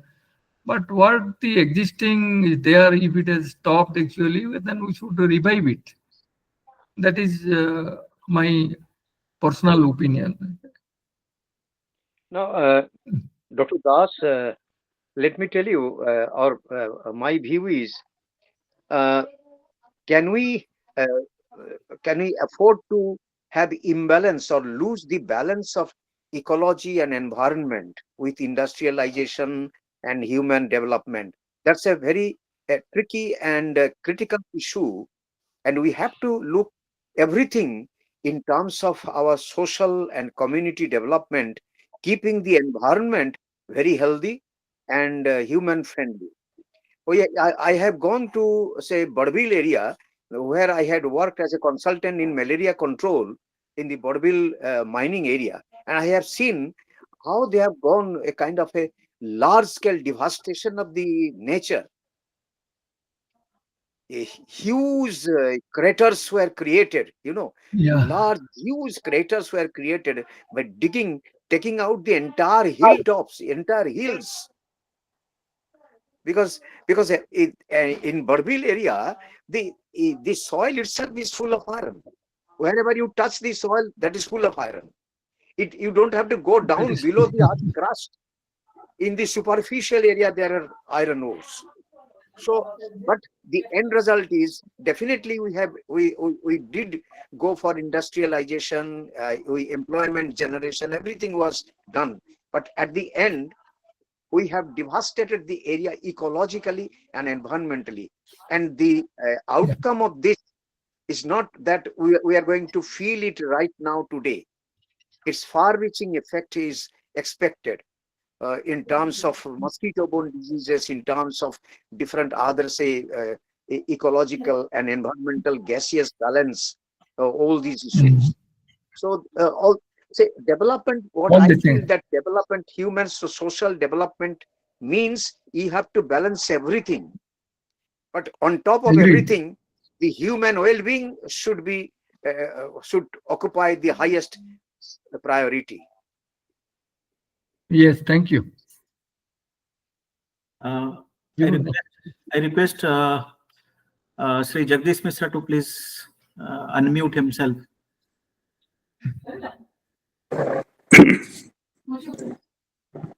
Oh, Yes. Is it audible? Are you able to hear? Hello? Sir, audible ଅଛି, sir, audible ଅଛି. Acha. My the views are Ramzan is this. there, I think. I congratulate Dr. Vishwaswar Yes, Das. sir, I am here. Acha, acha. I Yes, tried to contact you.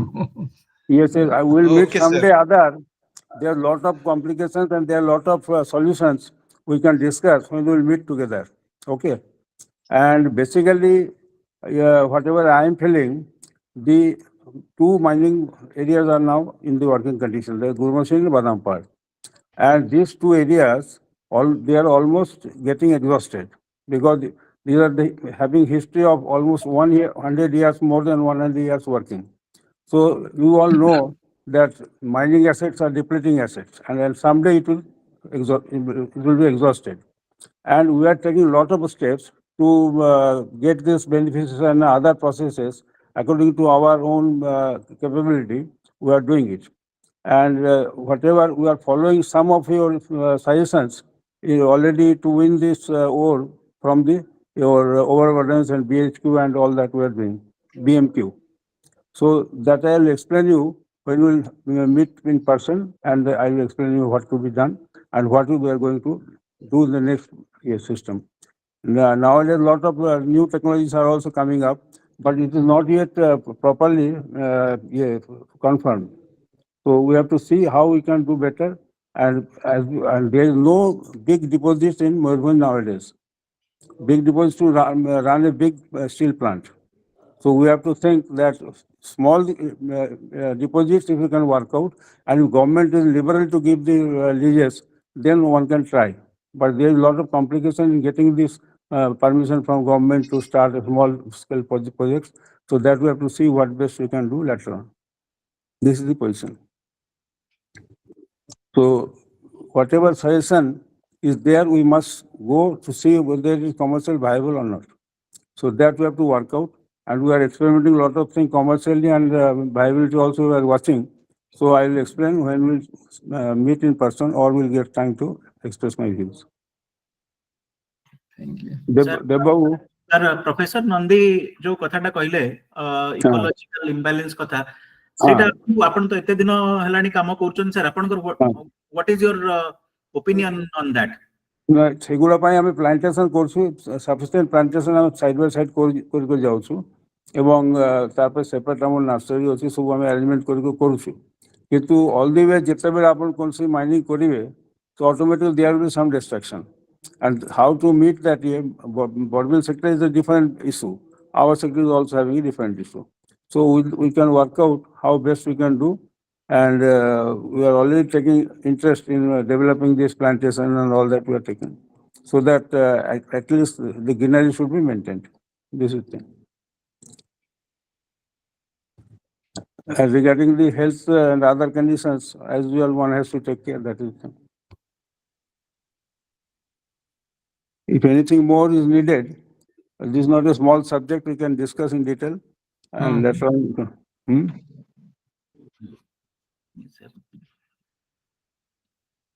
Ranjan is there, my younger colleagues from the same laboratory. I'm happy to see him. Dr. Ranjan Dwari. Yes. He is a boy from Baripada actually, now in Bhubaneswar. So Ranjan, tomorrow what opinion? You explain because you are the future. Sir, namaskar. Thank Namaskar. you to introduce me. I am also means only 3-4 weeks back. I'm included in this group, and I was looking into trying to understand what this group is mean for and want to do. And then I saw that you are going to present the talk, so I could not resist. I joined this talk, and today I am here. And so I thanks the Mayurbhanj group to include me in the group. Sir, you have given a very good presentation. I think you did a thorough research on Mayurbhanj mineral deposit, and you also work many types of minerals present in Mayurbhanj, and you have already put everything in perspective. And coming to mining, development, and industrialization, and its effect on biosphere environment, that's of course need to have a balance.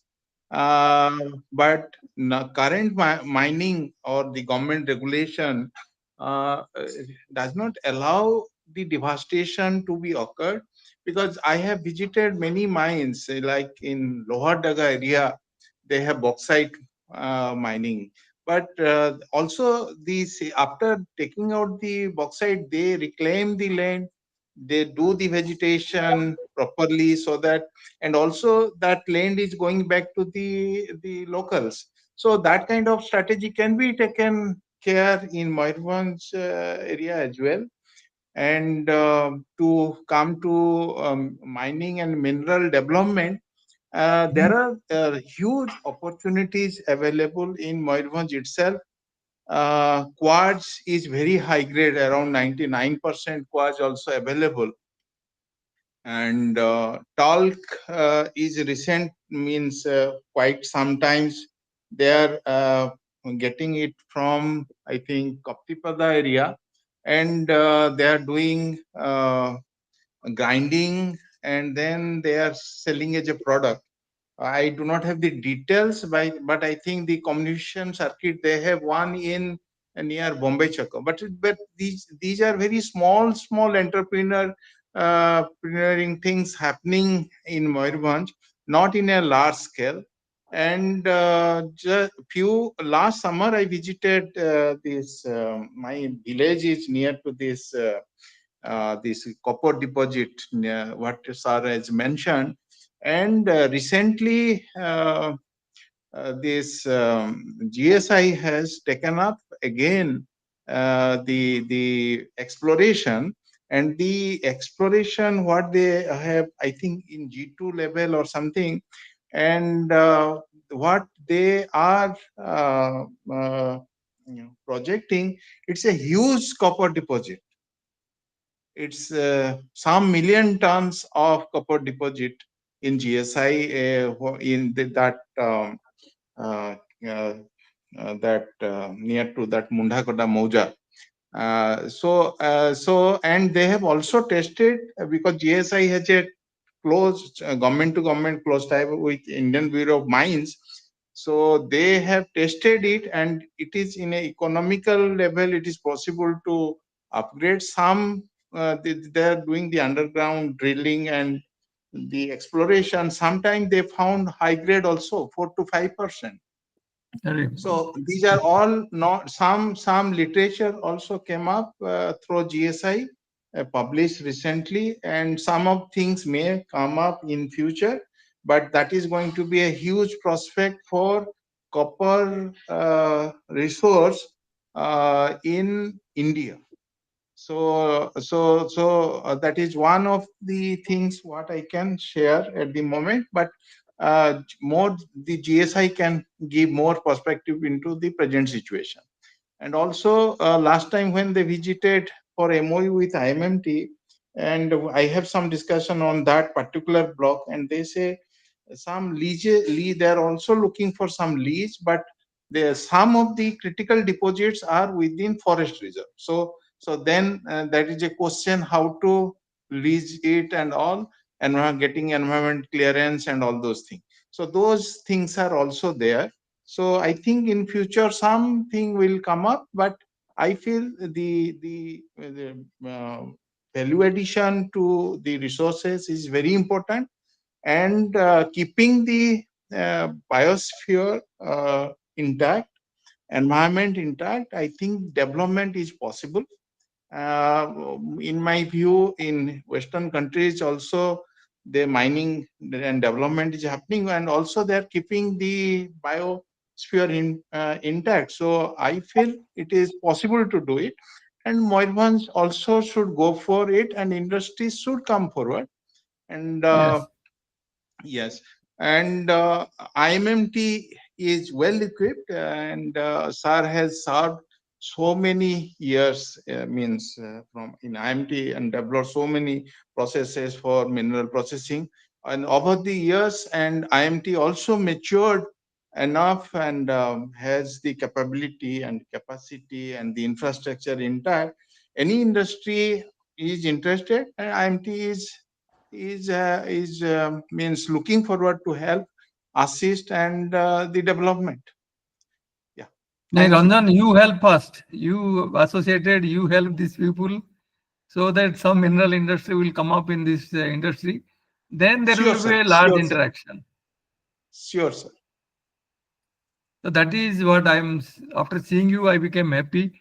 So my job, my responsibility is now reduced. So because being a local boy, actually, you can interact with them. We've got a industrialist. Some process actually should come for this employment. Of course, Yeah. this aspect what Professor Nandi has told, that is to be seen, no doubt in it. But unless there should be some growth. That is what, because we have got plenty of mineral resources, what I have seen last 15 days. Okay. Thank you. Thank you to the whole group. ମୁଁ ଲାଷ୍ଟରେ ଟିକେ ଆମର ଯୋଉ forum ବିଷୟରେ ମୁଁ ଟିକେ କହିଦେବା ପାଇଁ ଆପଣମାନଙ୍କୁ ଚାହୁଁଛି ଯେ ଆମେ ଗୋଟେ ସିଟିଜେନ୍ସ ଫୋରମ ଫର ପ୍ରୋଗ୍ରେସିଭ ଓଡ଼ିଶା ବୋଲି ଫର୍ମ କରିଛୁ, ଯୋଉଥିରେ କି ଆମେ ଡିଫରେଣ୍ଟ ଏକ୍ସପର୍ଟସ ମାନଙ୍କୁ ନେଇକି experts and citizens both मन को नहीं कि different groups करचु, education रो गोटे group करचु, healthcare row group करचु, industry row group करचु, environment row group करचु, art and culture row group करचु, ए भले 12टा group आमे करचु, सेतरे विभिन्न group रे विभिन्न subject experts माने अछंती, प्लस ता सहित इंटरेस्टेड सिटीजन्स माने जो माने तरंतु इंडस्ट्री ग्रुप रे इंडस्ट्रियलिस्ट माने अछंती ए भले करके हमें एग्रीकल्चर फार्मर्स माने अछंती प्लस आपनकर एक्स डिपार्टमेंटल स्टाफ्स माने अछंती एजुकेटर्स माने अछंती ए भले करके we have started developing the ecosystem so हमें कोन करिया पई चाहूचु कि ए जो आइडेंटिफाइड हमें सेक्टर्स जो गोटा आइडेंटिफाई करिचु सेतिरे केमती ओडिशा आगको पढ़िबो बा मयूरभंज आगको पढ़िबो ता पई हमें डिस्कशन इनिशिएट करूछु प्लस हमरो डिस्कशन रो जो रिकमेंडेशंस गोटा आसुची समस्त को पाखरु एक्सपर्ट्स मन को पाखरु प्रैक्टिशनर्स मन को पाखरु कॉमन सिटीजन्स मन को पाखरु से गुडा को हमें गोटे रिपोर्ट माध्यम रे हमें गवर्नमेंट पाखरे प्रेजेंट करिया पई चाहूछु किछि प्रेजेंटेशन हेची किछि इन द फ्यूचर हमें प्रेजेंट करिया पई चाहूछु and will work with the government to take Odisha ahead, take all the districts ahead. So on a pilot basis, we have started with Mayurbhanj and gradually we'll spread to other districts and take it up. So एथिरे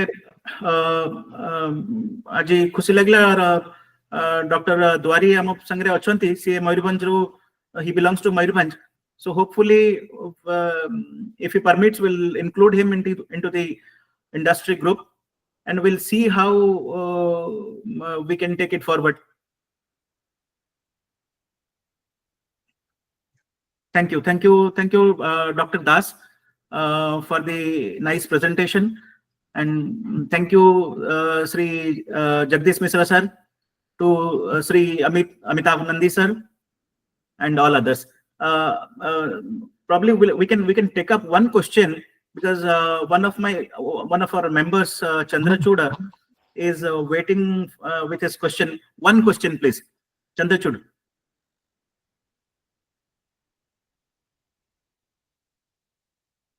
Hello sir. Hello, am I audible? Yes, you are audible.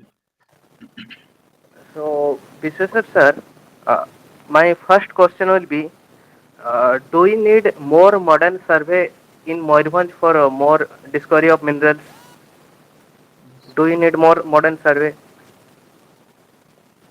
Yes, we need survey actually because what I presented from this literature, all these things, we have got a expertise. Misra sir is there actually, Mr. Jagdish Misra. Unless anything we have to develop actually, we have to survey that. That is very important. What is the ore quality? You have to take a sample to the laboratory, you have to analyze. Lot of work to be needed, then only you have to proceed. That is the fundamental work actually. So we need a detail. Sir, one more question is that vanadium titanium minerals, can we extract it more profitably than the global production? Like, is it possible? Unless you work out actually, how can we tell? Because it is a complex mineral. It is a single mineral statistics. Vanadium, there is no separation actually. Vanadium, titanium and iron. But this is the only source of vanadium actually, you must say, in this state. So my point of stressing actually, we should at least take out this vanadium. Say for example, this titanium we have got in the beach sand minerals. We have got iron. But where is vanadium actually? Where we will prepare this ferrovanadium? It has lot of utility. Anyway, that let us not discuss. But this vanadium actually remaining in the pen and paper with this pupil's thesis. Even I have also published, but that is what is the use unless it comes to a commercialization. Definitely it will be useful. Otherwise, people will think the process. So Dr. Dwari is there actually. He has ready-made laboratory. He has to develop the new technology. That is his job now. I don't have a laboratory. Or I have to work with Ramjan, isn't it? Provided Yes, he sir, allows yes. me. Yeah, industries should so interest so that now any just to even the funding required by the government laboratory also required funding agency like Ministry of Mines, Ministry of Steel, DST, DBT, anywhere. So if there is no partnership from the industry, that government is also not going to give sponsorship. Means sponsoring the funding to develop the technology. So industry interest is paramount. Industry must come forward so that industry R&D intervention only this technology can be developed. Sir, Hello. At Uh-huh. our level, we are trying our best to develop new technologies, and if anybody is interested, we can discuss to further move to further game. Yes. So I request if anybody is interested, we can sit together and we can find out the problems faced by us, and then the solution can come up. Then we welcome that thing. And I think in this regard, Dr. Bisweswar Das will be helpful, and I request him to take care of these things. I'll share my which one? Hello.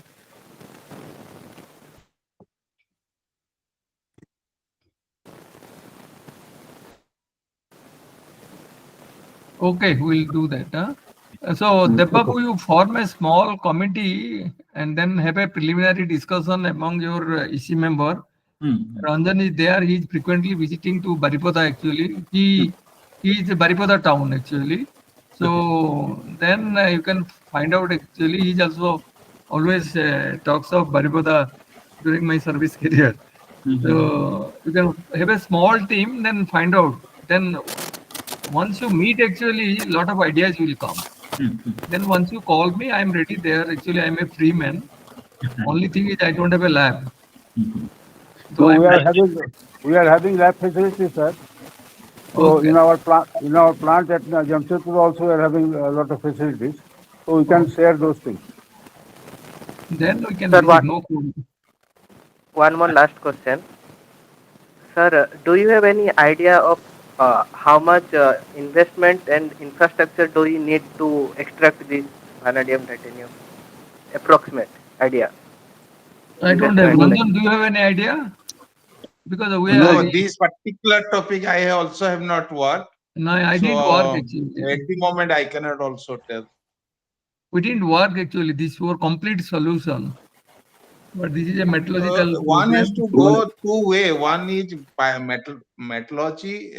This is basically has to be done beneficiation and metallurgical route, and more into both pyro and hydrometallurgical route. So combination of these has to work out a process flow sheet to take out this vanadium from these polymetallic metals. no, But it can this be thought. particular area I have not worked, so it is not good for me to give any opinion at the moment. No, my point is, vanadium ore, if you are not getting, how can you find out any solution? Hello? Uh-huh. Government should come Vanadium, forward to give some samples. Yes. yes, yes. Some feasibility study also we can do Government if should come forward to give samples so that in things. if some sample someone can give. Yes, we can do some feasibility studies. We can do. Okay. And we have got such facilities for smelting and other things. So it can be done at our level also. If government wants, then only can go for that. Otherwise, you cannot get the sample from any mine according to your own wish. That is the thing. Yes. Oh. And Devo, then, Sir. and ultimately, the time more will good come when.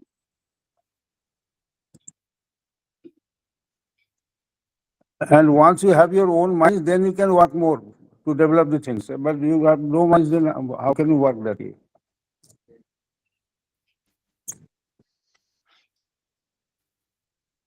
Chandrachura. Nandi.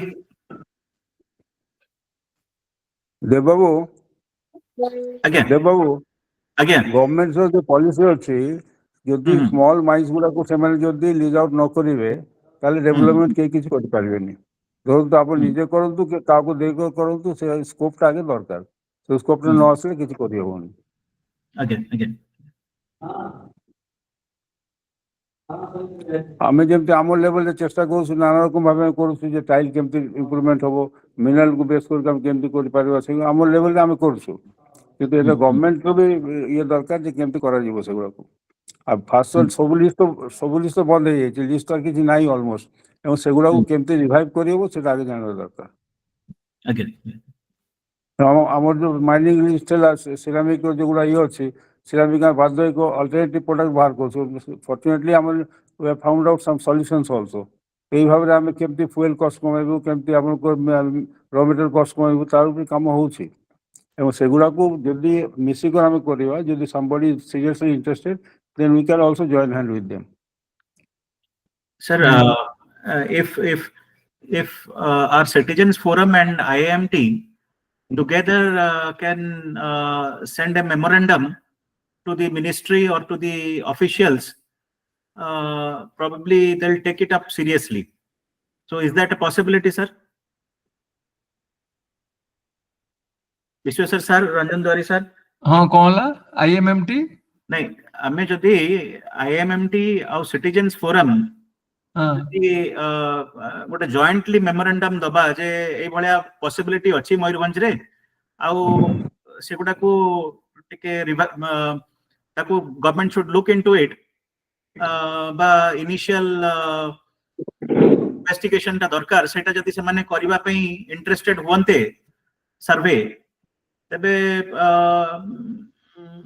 नहीं बर्तमान तो तार कई गोटे ownership थिबो ना car either OMC और director of mines और सम प्राइवेट बॉडी मोर एगुडा किछि आइडिया नहीं कई तो गोटे का पाखर गोटे माइंस गोटे वेनेडियम रो तो सर किछि कामो हेई नहीं ए पर्यंत सो फार काम आपण लिटरेचर खोजिले गुडाए मिलिबो but it has not gone to the market which process is viable सेटा को देखिया पड़ियो वर्ल्ड वाइज हमर सेम एक्चुअली टेक्नोलॉजी लाबोरेटरी भी गुडाए हेइची करछि but which process is viable सेटा देखिया पड़ियो आगो जदी गोटे किए इंटरेस्टेड ए सब विषय रे गवर्नमेंट एथरे इंटरेस्टेड की नुहे ये गोटे इंडस्ट्री बसिया पे जीवो एगुडा को आमे टिके बसिकरी चिंता करी करिया पड़ियो ना धरतु एबे जो सिस्टम है गवर्नमेंट रो सब auction process they are selling the ये लीज गुड़ा सेल करछन तो से केस रे के इंटरेस्ट नबो से आपण टिके बुझनु जदि गवर्नमेंट जदि इंटरेस्ट न लेबे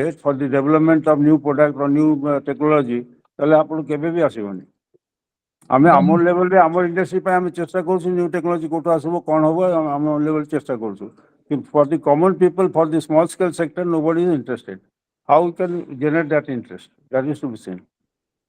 I think we need a large discussion on this mu ei bishay ette jane ni because we are from government people actually so whoever will give us job we develop the technology that was our job same thing with my colleagues Ranjan also he must be doing the same thing we write the project proposal then implementation we write otherwise they ask us so many questions Ranjan टिके देखो एटा केमिति कोन कहउजंती this is your how far we can do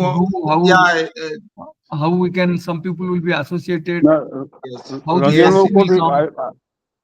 Ranjan कोठी अछि कोठी ये करछि काम करछंती सर मु भुवनेश्वर रे अछि IMT भुवनेश्वर मु IMT रे साइंटिस्ट अछि हां तो IMT रे तो मोर रेगुलर टच रे रहउछि मु I will contact you and we can discuss on this issue yes sir it's possible he is a working scientist I am a retired scientist okay sir both of you will be helpful for us so we will try and do our best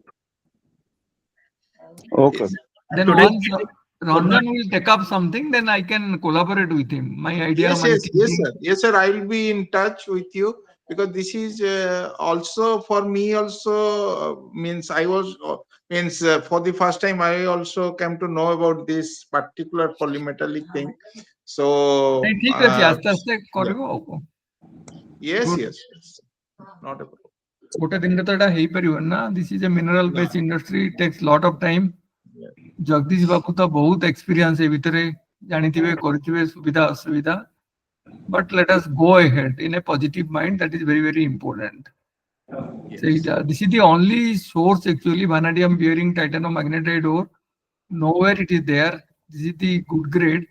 And once we recover this vanadium with process, whether by pyrometallurgical followed by hydrometrical route, it will be a great help to the country. People should understand. Let us explore it. So Kumar mines ର ବହୁତ actually, ଆଗରୁ many new thing. Earlier we are doing only from for hepatite ore.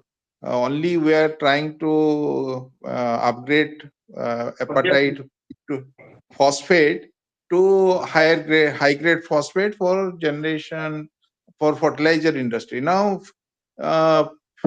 we are also working on from hepatite how we can make it phosphorus element, then the EV grade phosphoric acid.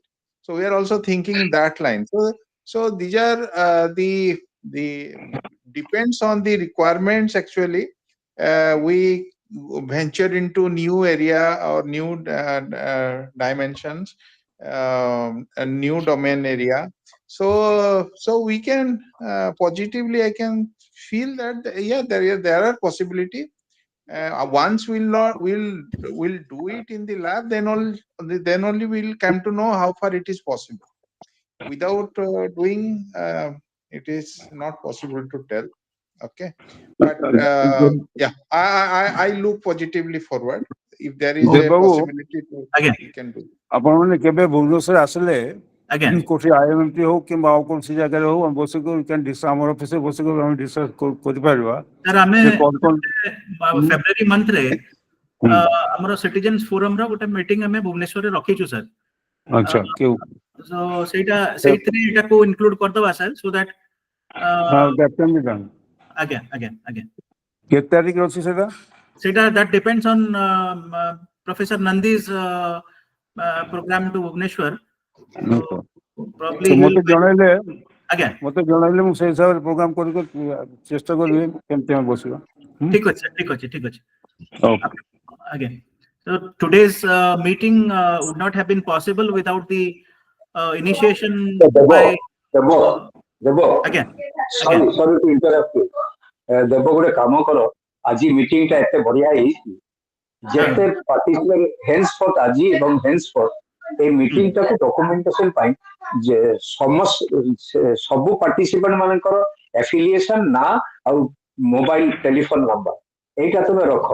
ଆଉ ଯୋଉ comment ବକ୍ସରେ ଯୋଉ comment ଗୁଡା ଅଛି ସେଗୁଡାକୁ ବି ତୁମେ preserve କର, କାରଣ ଏଗୁଡାକୁ ଧରିକି we will develop a kind of a report out of this webinar। ତା ଦେହରେ ଆମେ ଇସ୍ୟୁ ରେଜ୍ କରିବା, ସେଇ ଇସ୍ୟୁକୁ ଧରିକି ଆମେ ଆଗକୁ ଯିବା। ଠିକ ଅଛି ସାର୍। So ମୁଁ ଗୋଟେ କଥା କହୁଥିଲି କି today's meeting would not have been possible without the initiation by our senior member Hemant Misra sir. Thank you very much sir, and with this thanks I would like to conclude the meeting. Thank you all. Good night. Okay. धन्यवाद समस्त, नमस्कार। Thank you to everybody. नमस्कार। Thank you all। My son has also joined all the way from USA. Okay, very nice to know. Oh, Ranjan, we will meet. କେତେବେଳେ? ଆଜ୍ଞା sir ମୁଁ phone କରିବି sir. ହଁ ମୁଁ ଭାବୁଥିଲି ତମଠୁ ମାଗିବି ବୋଲି 2-3ଟା ସ୍ଲାଇଡ୍ ବୋଲି, ଏ ସେମିନାର ପାଇଁ ମୁଁ ବିଜି ରହିବି ବୋଲି actually frankly speaking। ସାର୍ ମୁଁ ବି ନଥିଲି, ମୁଁ ଟିକେ ପ୍ରୋଜେକ୍ଟ କାମରେ ମୁମ୍ବାଇ ପଳେଇ ଯାଇଥିଲି, ସେଥିପାଇଁ ଆପଣଙ୍କ ସହିତ ଦେଖା ବି ହେଇପାରିଲାନି। ତମେ ଚିହ୍ନି ଦିଅ ଏ ଦେବ ବାବୁଙ୍କୁ, ଇଏକୁ ସବୁ ଇଏ କରି try to do, so any problem then I will at least literature part I will read and I can help you. Sure sir, sure sir। Oh, thank you। Yeah, okay।